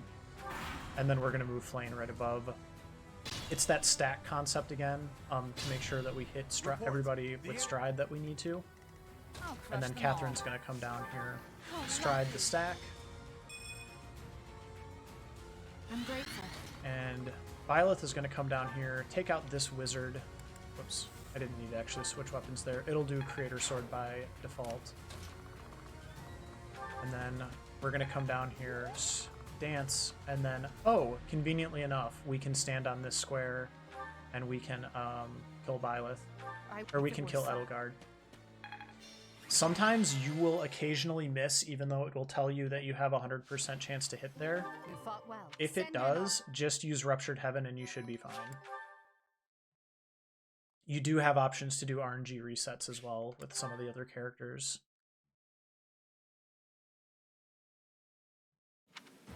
Namely Seteth. Seteth would be probably pretty safe to do an RNG reset with in that battle if you absolutely needed to. But yeah, that's the first half of the game. We are doing the time skip now. Doing the time warp. Bunch of cutscenes. And then we're going to get dropped right into a battle, and it's just going to be me and Claude against the world.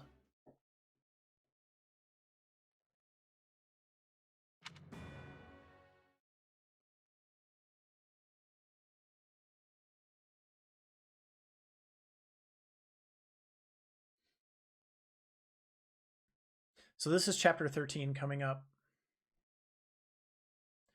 Claude is going to be riding a dragon. It's kind of nice. He levels up immediately into dragon mode, which is cool. Let's checking one thing here. Had a momentary thieves kind are of here. like Apparently they're momentary distraction there. Okay, so this first turn is actually pretty technical here. So I'm gonna go ahead and I'm gonna have, so right now, let's actually just take a look really quick. Claude has Iron Sword and Fail Not. Iron Sword's not gonna get the job done, and Fail Not we need to save till later on. So we're gonna use it one time to take out this guy, the archer with the green bag. The green bag is a blessed bow. What's my strategy? So now I have a blessed bow, and I want to equip it. So kind of like what we did before, except we're going to do it a little bit differently this time.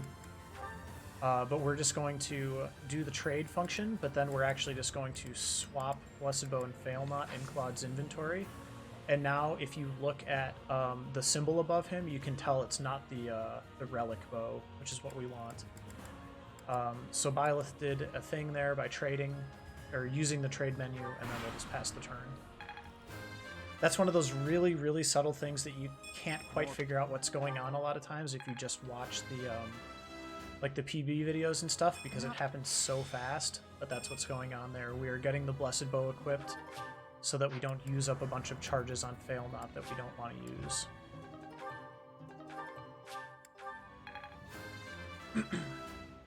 And now we just let everybody come running into us so that we get some levels. Okay, turn 2, we're going to move up here. We're going to move to this spot, kind of in the gate area here.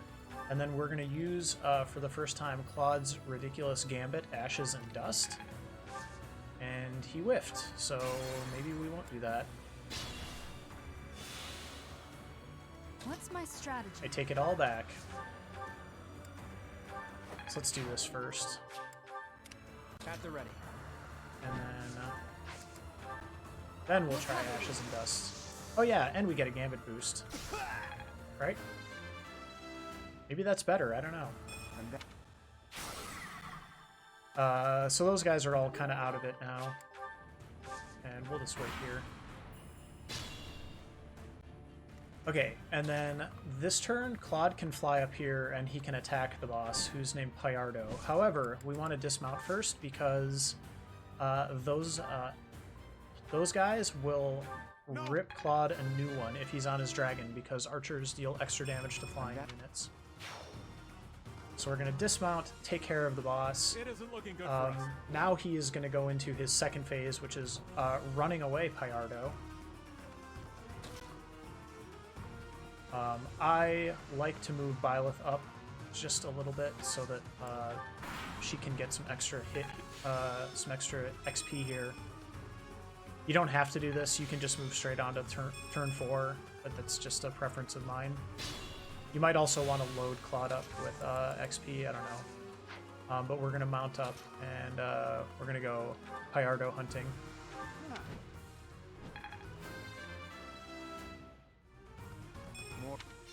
And we're good. We got the speed ring. We want to keep the speed ring on Claude. That'll be a good accessory for him for most of the second half of the game.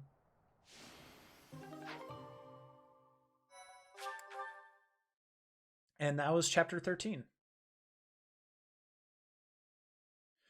With stuff like accessories, by the way, if you leave it in your inventory like that, it'll equip automatically, so you don't have to actually go into the inventory to equip it.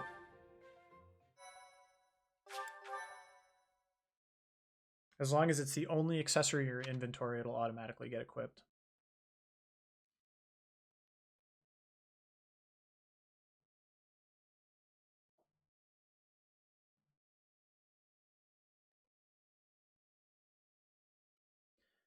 All right, so next up we got Chapter 14.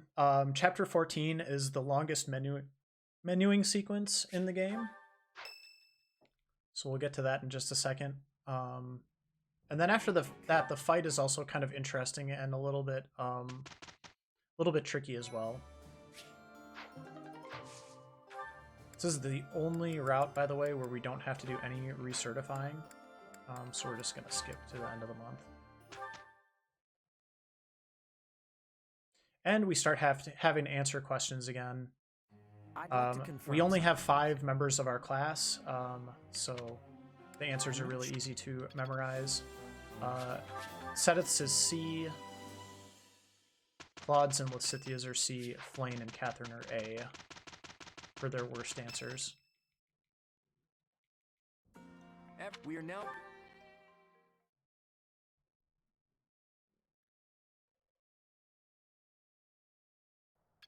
Good fuel for. And everybody's just jumps right back into the classroom. Okay, so this is chapter 14. This is protecting Garrig Mach. It's kind of a weird fight. I don't know. There's like a timing trigger on it, and I think it also has to do with certain units that are still on or off the battlefield. There's like a slow-moving NPC that like you have to wait to get to a certain point. There's just kind of some goofy stuff going on with it, so we're gonna hope for the best here.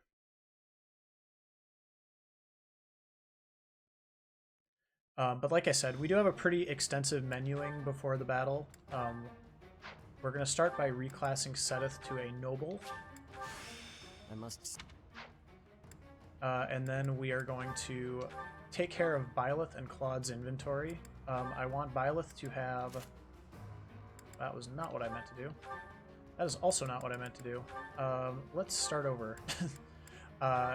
We want to get rid of the steel gauntlets, the leather shield, and these concoctions. So we have Knowledge Gem, Thunderbrand, Sublime Creator Sword. Hey, Awu Squad, thank you for that host. And then for Claude, we want to get him down to just the Fail Knot and the Speed Ring.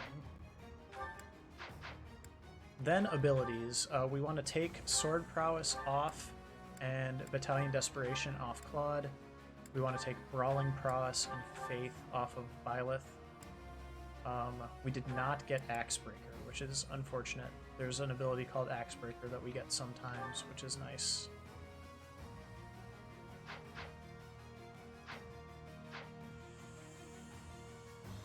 Okay,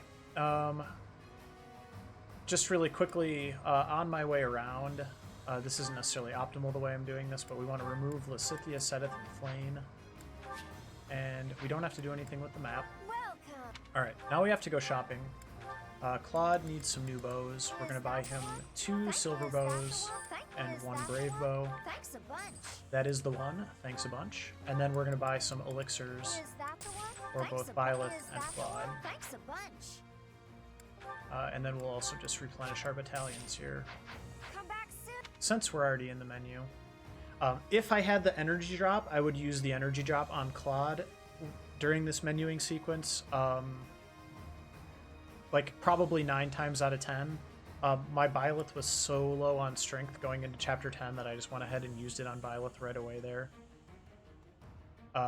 So we should be good. Let me just make sure I didn't miss anything. Looks good. Okay, so we can go ahead and start the fight. The knights. Report. What's my strategy? First turn, Byleth is going to kill that Pegasus Knight. I'll... There's... There's Axebreaker. Okay, so now we got that.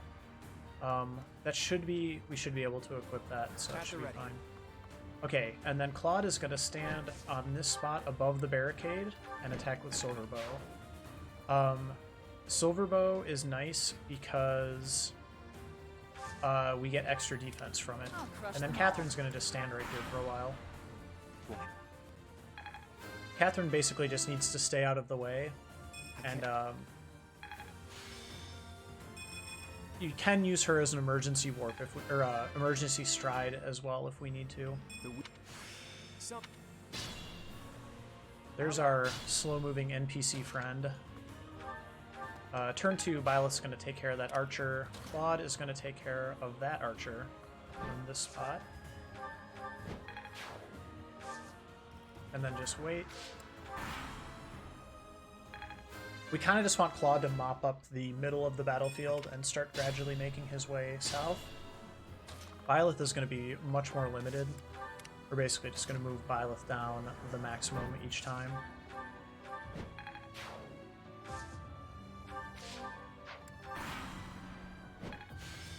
Eventually, we should get to the point where they're both far south enough, along with that NPC, where we can trigger the next part of the battle. It's just gonna... we have to kill that guy, basically, that the game just showed us. It's gonna take one more turn. For Byleth, or for Claude, I'm gonna go ahead and move him down here. Stand on this wall with his silver bow. And then he's just going to take on all comers, hopefully not get wrecked here.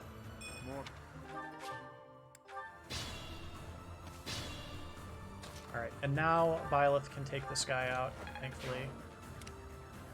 And Claude is going to come down here by the commander. And when we do this and all the other criteria are met, this is going to turn into a defeat the commander battle.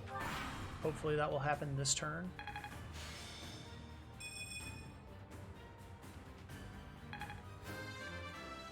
Not sure it is. I might have moved a little too far south. We'll check in a second. We're prepared. Because Claude just got... You can't. Now. Okay, so that part happened.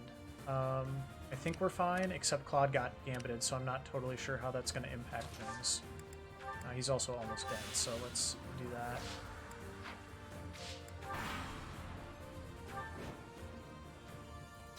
So hopefully this guy will still have a spot to come and attack him. Yes. Okay, so when you get far enough south and the other criteria are met, just kind of explain what happened there.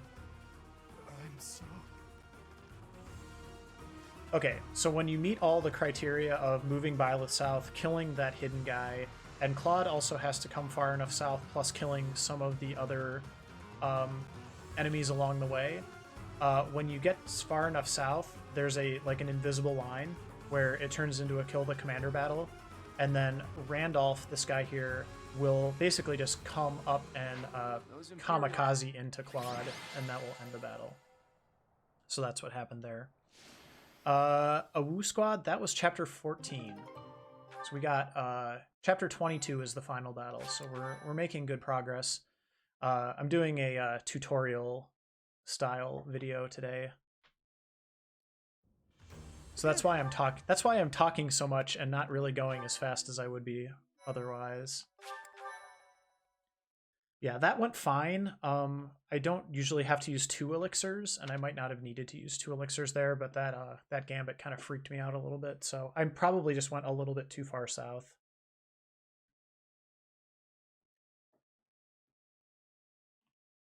Okay, so now we got chapter 15 coming up.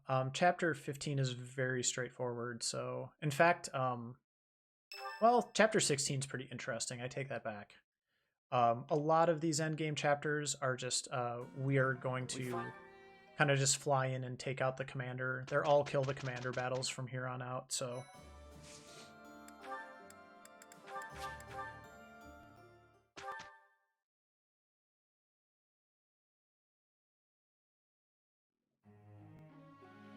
Flane is a... Given all the bad advice. Bad advice, Blaze. That is my name. Don't wear it out. It seems my Looks like I'm...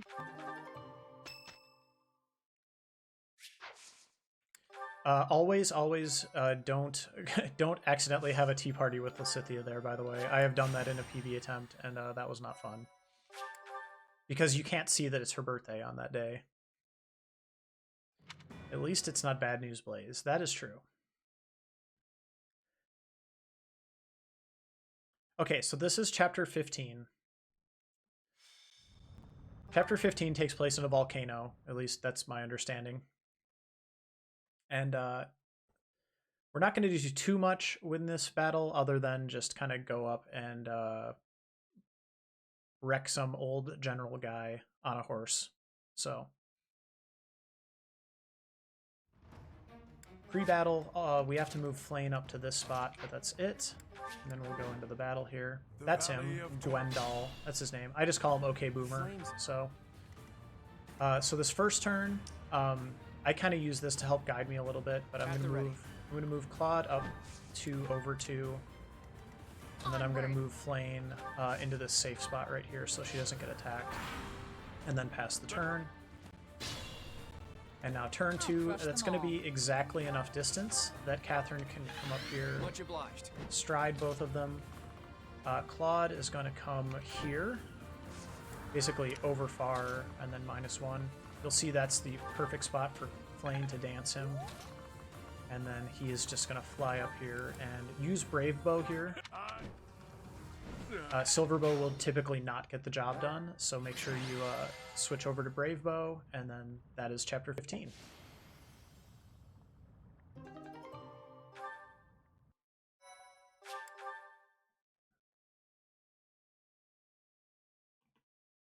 There's not really anything that can go wrong in that battle, so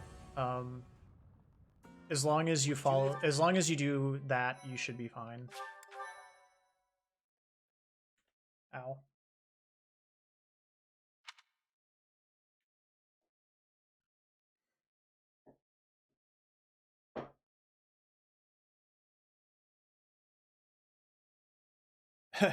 That is true, OU Squad. That is very true. Really everything over here.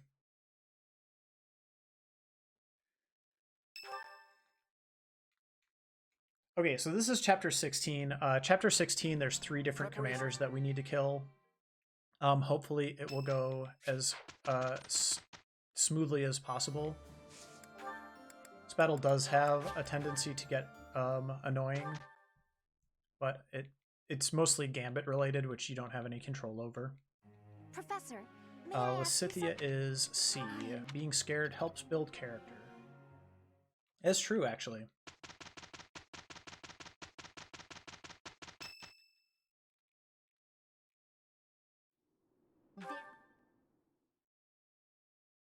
Especially if you are a character in a horror movie.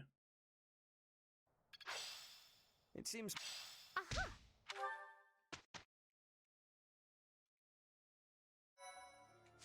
Okay, so here comes Chapter 16.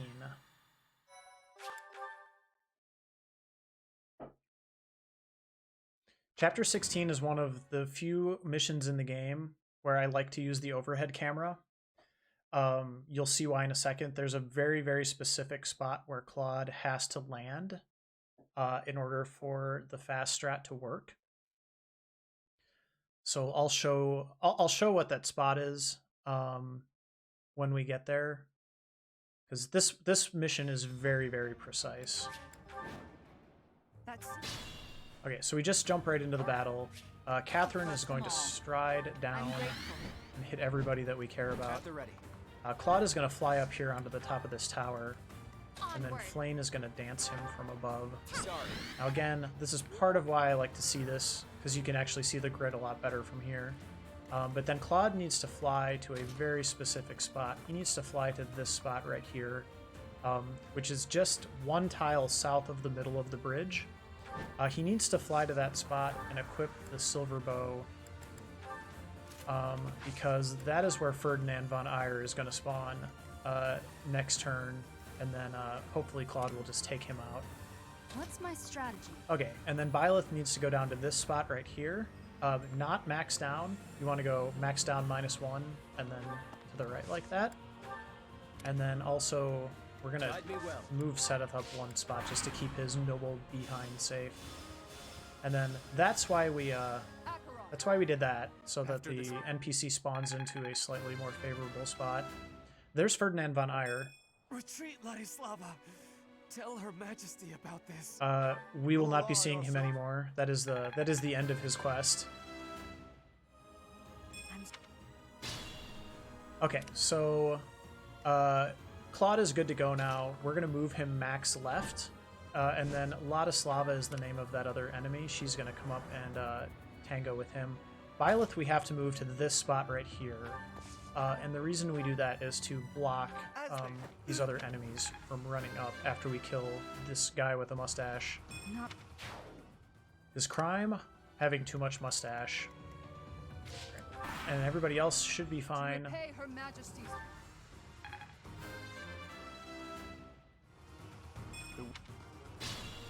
Ladislava will always die on the next turn. We did not get gambited, So all we're going to do is use Brave Bow here. And then that should take care of Vladislava. And that is chapter 16. But she can gambit Claude, which makes the fight a little bit longer and more difficult, because then suddenly all those NPCs up in the top right corner have to survive for a little while. And also, if you don't land in that exact spot for Ferdinand, you won't be able to just insta-kill him like we did.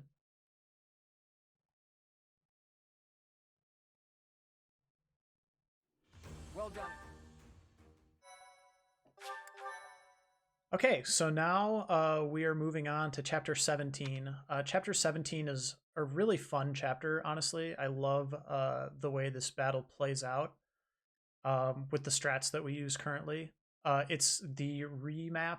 We reuse the chapter 7 map, so it should look familiar to everybody once you get here.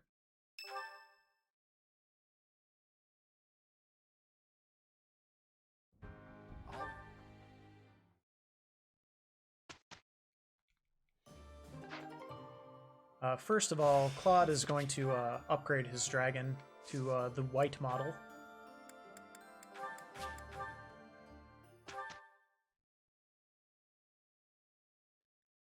And let's see, who do we have left? We have Claude. Claude is always C. C for Claude.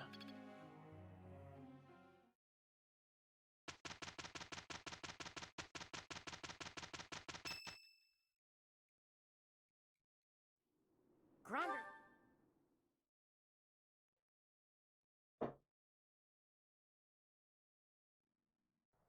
Some things you... Claude just learned bow crit plus 10, which is going to be really, really nice to have as well. That was pretty early, actually, I think. I feel like he usually learns it a little bit later, maybe one chapter later, but maybe not. So anyway, this battle, the nice thing about a lot of the current strats for Golden Deer in particular is we don't have to do a lot of messing around in the pre-battle menus, which obviously just makes it so much faster and more efficient. And that'll be the case with this one as well.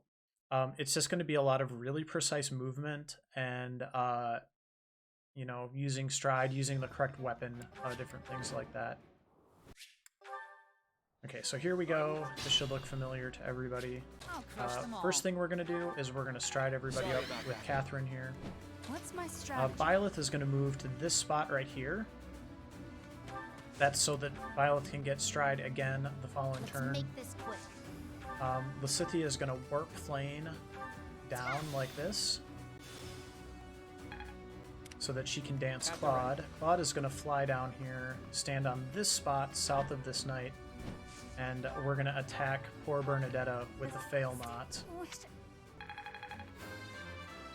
Now the good thing here is we're going to grab another Blessed Bow, or Brave Bow, excuse me. Swap out your depleted Silver Bow for that. Okay, and so Claude's there.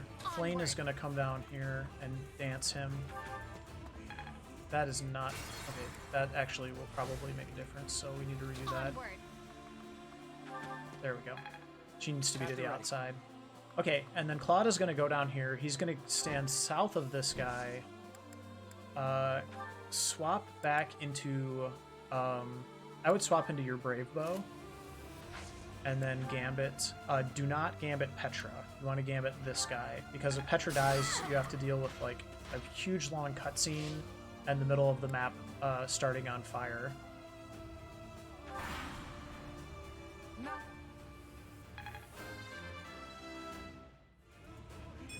It's one little thing. In my PB attempt I did it, and it probably cost me like 30 seconds. It's really, really dumb when you just... one little missed selection makes all the difference in the world. Crush them all. Okay, so now this is only turn 2. We're going to stride Byleth here. What's my strategy? Byleth is just going to move Max down like that. Flane is going to come over and dance. And then Byleth is going to come over here and hopefully kill Dimitri. Nope. What's my strategy? Okay, so next thing I'm going to try is Sublime Heaven. That should work, as long as I don't completely miss. Yep, we're good. Okay, and then Claude can fly over here, and we're going to actually do Fail Not with no combat art. You're not so. It's really important to manage your Fail Not charges, so make sure that you do just Fail Not with no combat art, because we're going to start needing those Fallen Stars really soon, which is the really good ability on Fail Not. And you don't need anything there other than just to plink Edelgard with it.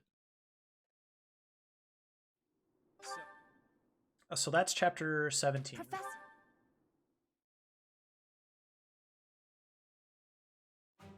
We've met.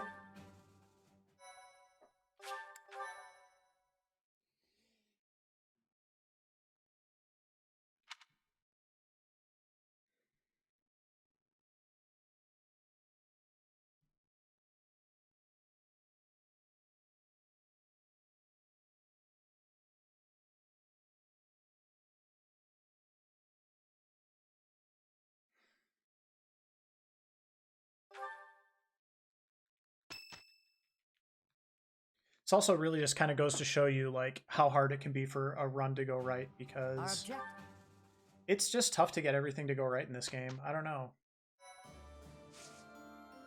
Stuff happens. All right, so we got chapter 18 coming up. Chapter 18 is a really straightforward fight. Should not have any trouble with it. Catherine is A. Not that it matters, because we were going to get that level regardless. And we're out of students after this, so we won't get asked any more annoying questions.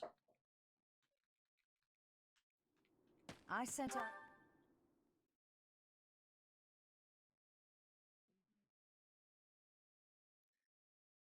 Perseverance is.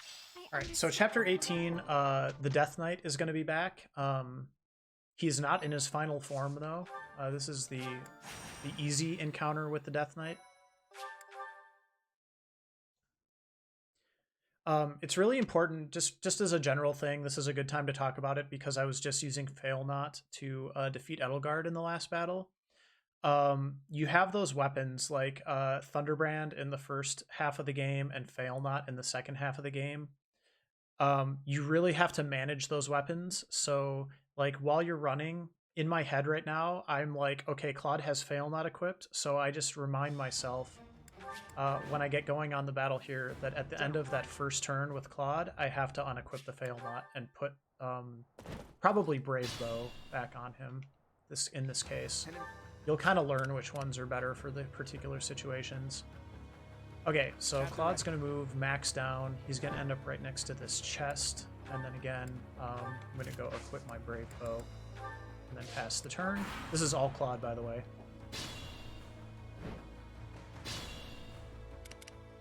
Next, there's a particular spot that we're going to go stand. It's kind of like right in between these two guys. We're going to wait there. We're going to get a nice little toy here. The evasion ring, which we're going to start using instead of the speed ring. So I'm going to go ahead and send the speed ring to the convoy. And then we are just going to come up here and Brave Bow the Death Knight. Usually that goes well. If it doesn't, probably just reset, use Silver Bow with a combat art or something. Don't use Fail Not unless you absolutely have to there. You want to preserve those charges.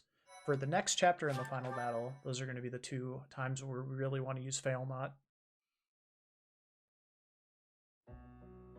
And that's chapter 18. Hey,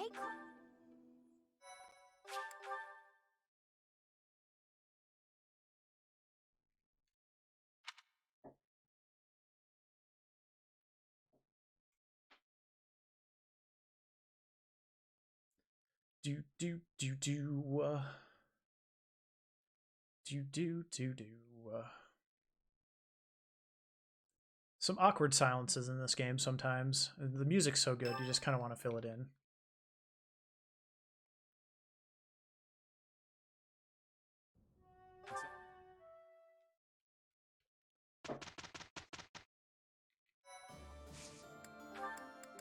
Alright, so this is chapter 19. We'll just go ahead and skip to the end of the month here. Again, we're out of students to teach, so we really only have to worry about birthdays now. Stop having birthdays, everybody. I've learned to think. Keeping me from getting to the end of this amazing game.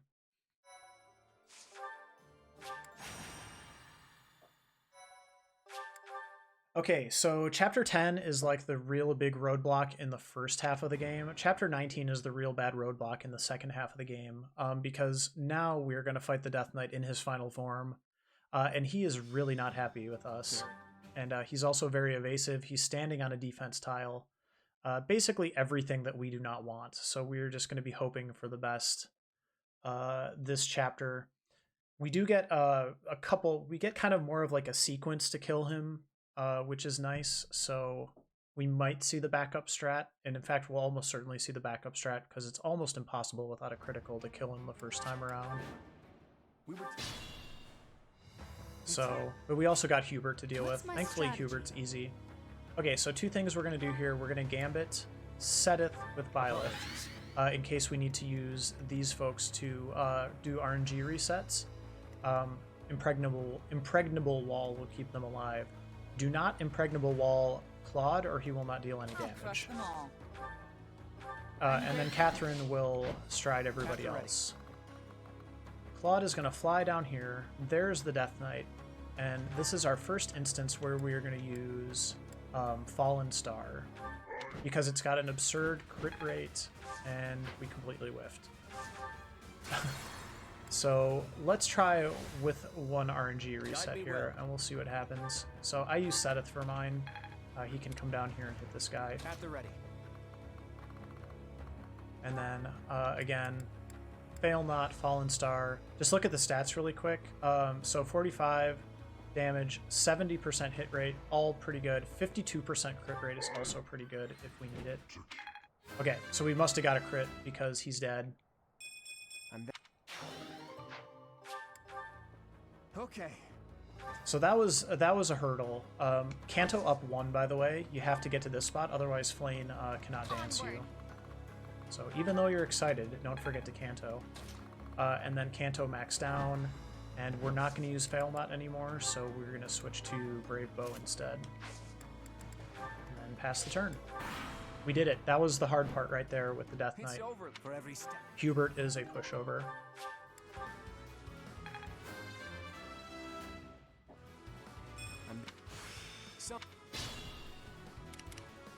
Sometimes what will happen with that, by the way, let me finish off Hubert here, and then we'll talk about it. So if you can't kill the Death Knight, like let's say I'd used Fallen Star, I'd hit him, but I had not criticaled him. What you can do then is you can still Kanto up 1, you can bring Flame down to dance, and then you can go south of the Death Knight and attack probably with Brave Bow. That should be enough to finish him off, and then you can finish Kantoing down the rest of the way. So that's kind of like the backup at that point, but you really need to hit him with Fallen Star in order for all of that to work. So, Well done. so anyway, that wasn't too bad for Chapter 19 because we only had to do the one RNG reset there. And we'll take it, especially after how horribly we failed Chapter 10. So good job, Claude. We've made it.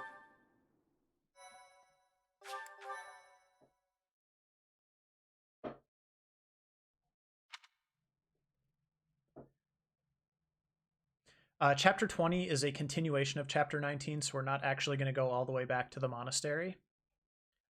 Thankfully, this is a one-turn kill, so and it's super consistent. You should never have any trouble with this as long as you execute correctly during a run. So I say that, but I'm sure there's ways that you could miss your rolls or whatever, but you have lots of opportunities to do RNG resets. You can get to the final boss in one turn, so it's not too bad. I've never had any problems with it. Again, we can just jump right into the battle.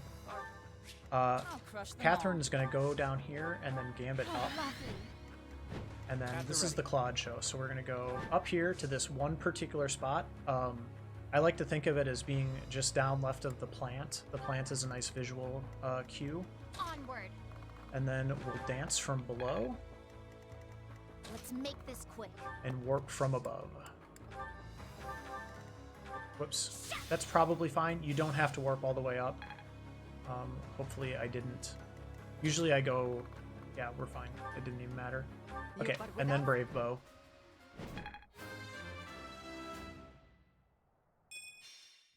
Okay, that was chapter 20.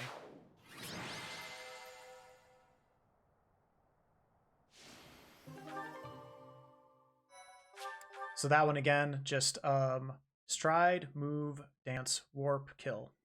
It's over. And Edelgard is a pushover in Golden Deer, thankfully.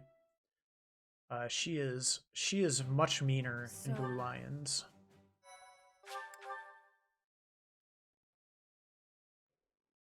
Okay, and we've got 2 battles left. The next battle up is chapter 21, which is the dubstep battle. So I think we're all get hyped for that. I always like to call out the dubstep battle when I'm streaming.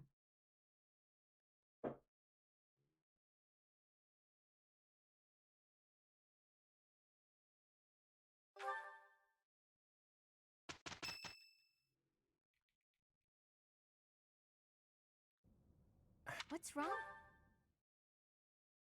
What I'll have to do is I'll have to, for some of these chapters that didn't go well, I'll probably, like, if I do a PB run or something and I get the optimal strats, I'll probably just clip that specific part. Teach. And then I can put that into a different VOD and kind of just label them accordingly, because I like the, I like how this has gone. Happy birthday, Claude.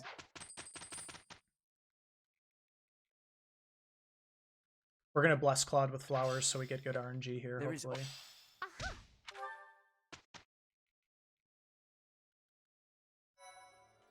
We don't really need it for this battle. This battle's pretty easy. The final battle, we would love to get a lucky crit and make it end sooner, so here's hoping. But for chapter 21, like I said, this is the dubstep battle. We're just going to jump right in. Not too much to do here, other than get our dancing shoes on. It's also the Ghostbusters battle because Claude is the keymaster.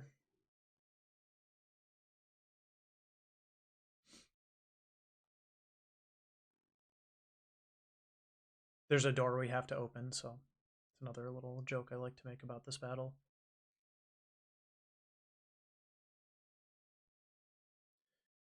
Vince Clorthos. For thousands. Okay. Now is the time. Thales, I guess that's his name. I can never get over here to Claude in less than like 6 clicks. Okay, so Brave Bow this guy. We're gonna try to, again, weapon management's like really important. We're trying to deplete the Brave Bow that we have so that for the final battle we have a fully charged Brave Bow and a fully charged Silver Bow, for as close as we can get to those. Okay, there we go. So that was turn 1. We just ran over here, shot this guy. We moved Lysithea over. There's the drop, and now we're gonna drop Claude into the middle of the battlefield here. Don't worry, you'll always be able to get him far enough. Don't worry if you can't get him as far as you can other times. As long as you can get him down here, he will do the rest.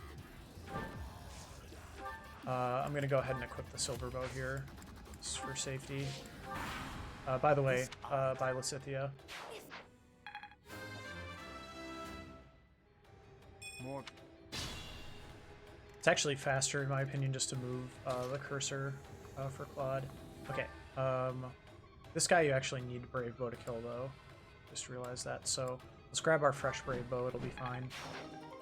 Door key we need. Let's get rid of that old Brave Bow, and then just stay here.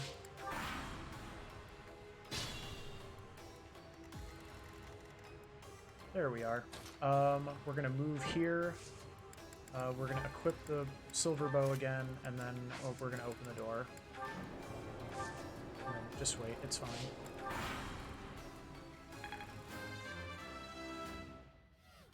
I suppose theoretically you could get gambited there. I've never had it happen. Because we can just fly over here and shoot this guy. And that's the end of the battle.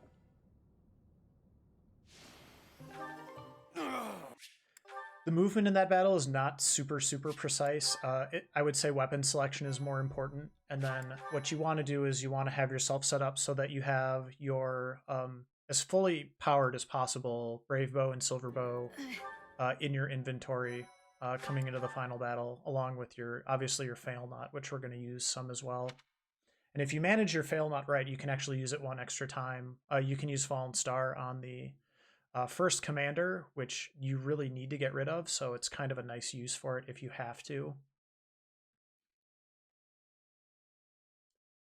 Otherwise, the battle doesn't really work if you can't kill the first commander on the first turn, so so that is a nice option to have.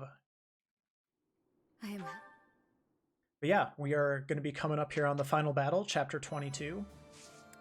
It's not too bad. I would say it's probably... I don't know. I don't have any problems with it, really. I've never died doing this final battle. This'll help. So, hopefully it'll go smoothly here. There's not too much. I'll talk through what I'm doing once the battle starts. But yeah, this is Chapter 22, final battle. Looks like we've been playing for just a little over 2 hours, so that's not bad considering all the resets and all the narration and stuff. I'm not really trying to go fast here, but it's nice to know that if you're doing everything right, things just kind of fall within a certain time frame.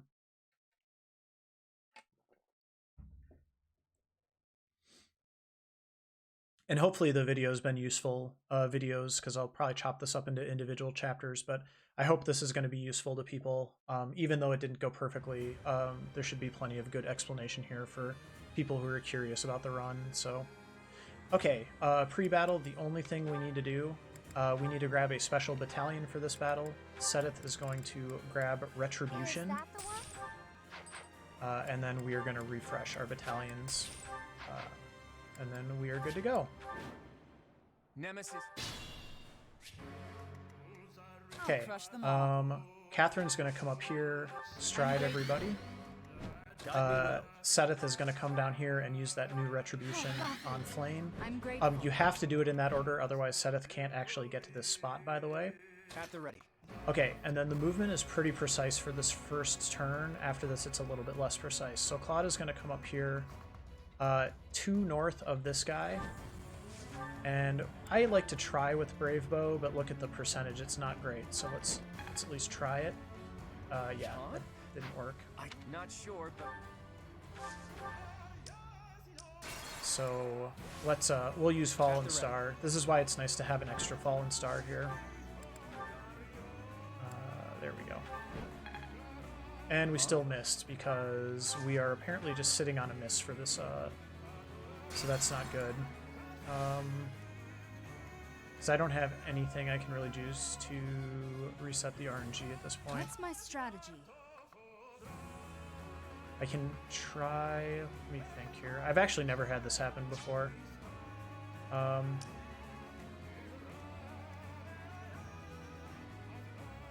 Part of me actually just wants to...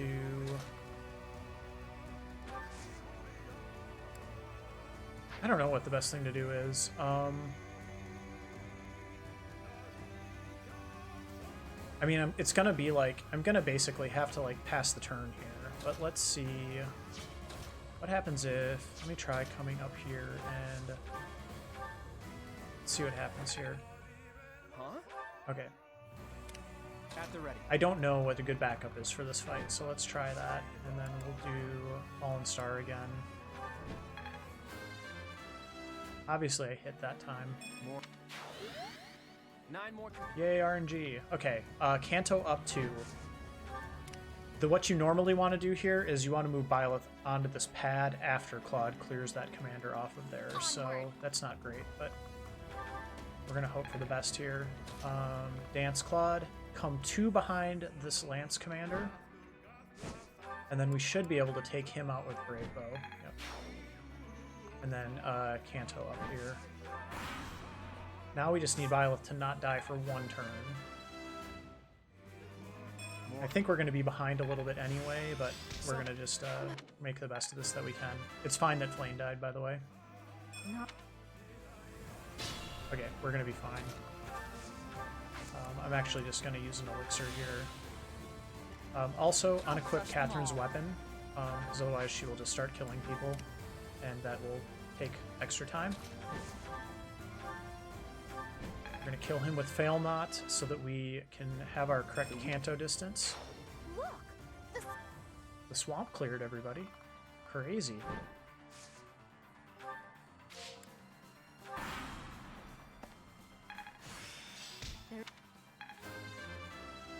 And I'm actually just thinking about something. We'll see what happens here. Let's assume that I'm right for the time being. If I find out I'm not right in a second, we will cross that bridge when we come to it. I need to look at... What does Fail Not have? Yeah, that was actually a mistake. So I'm going to redo that last turn. We do want one Fallen Star left for the final boss, so... where was that? Begin player phase. Okay, so... At the ready. We'll actually use Brave Bow here. I should not have used Fail Not there, which as soon as I did it, I was like, that doesn't sound right to me in my head. And then Violet is fine, right? Yeah, Violet's fine. Okay.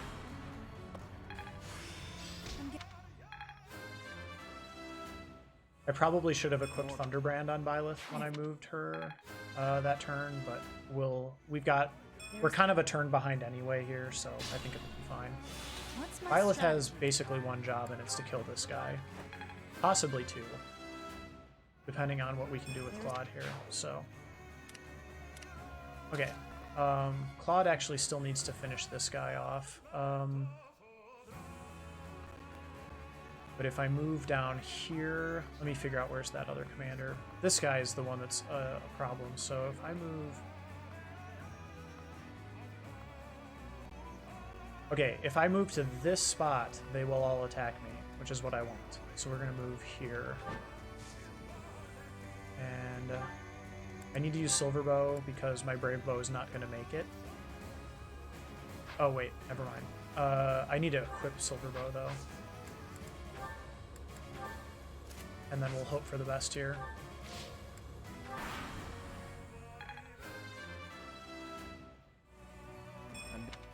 That first commander is also one of the buffest for whatever reason, so... There's Sedith, don't be a hero.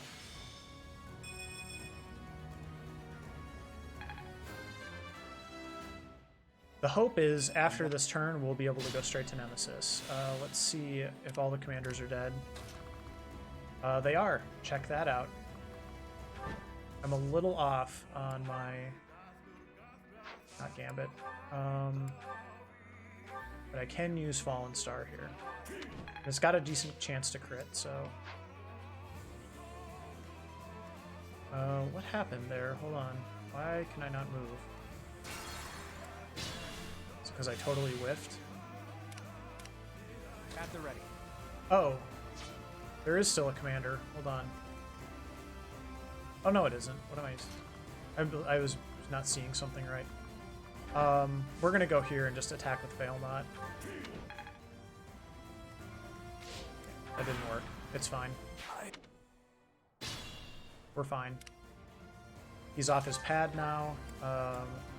We got exactly enough to Fallen Star him, hopefully for the win. That's it.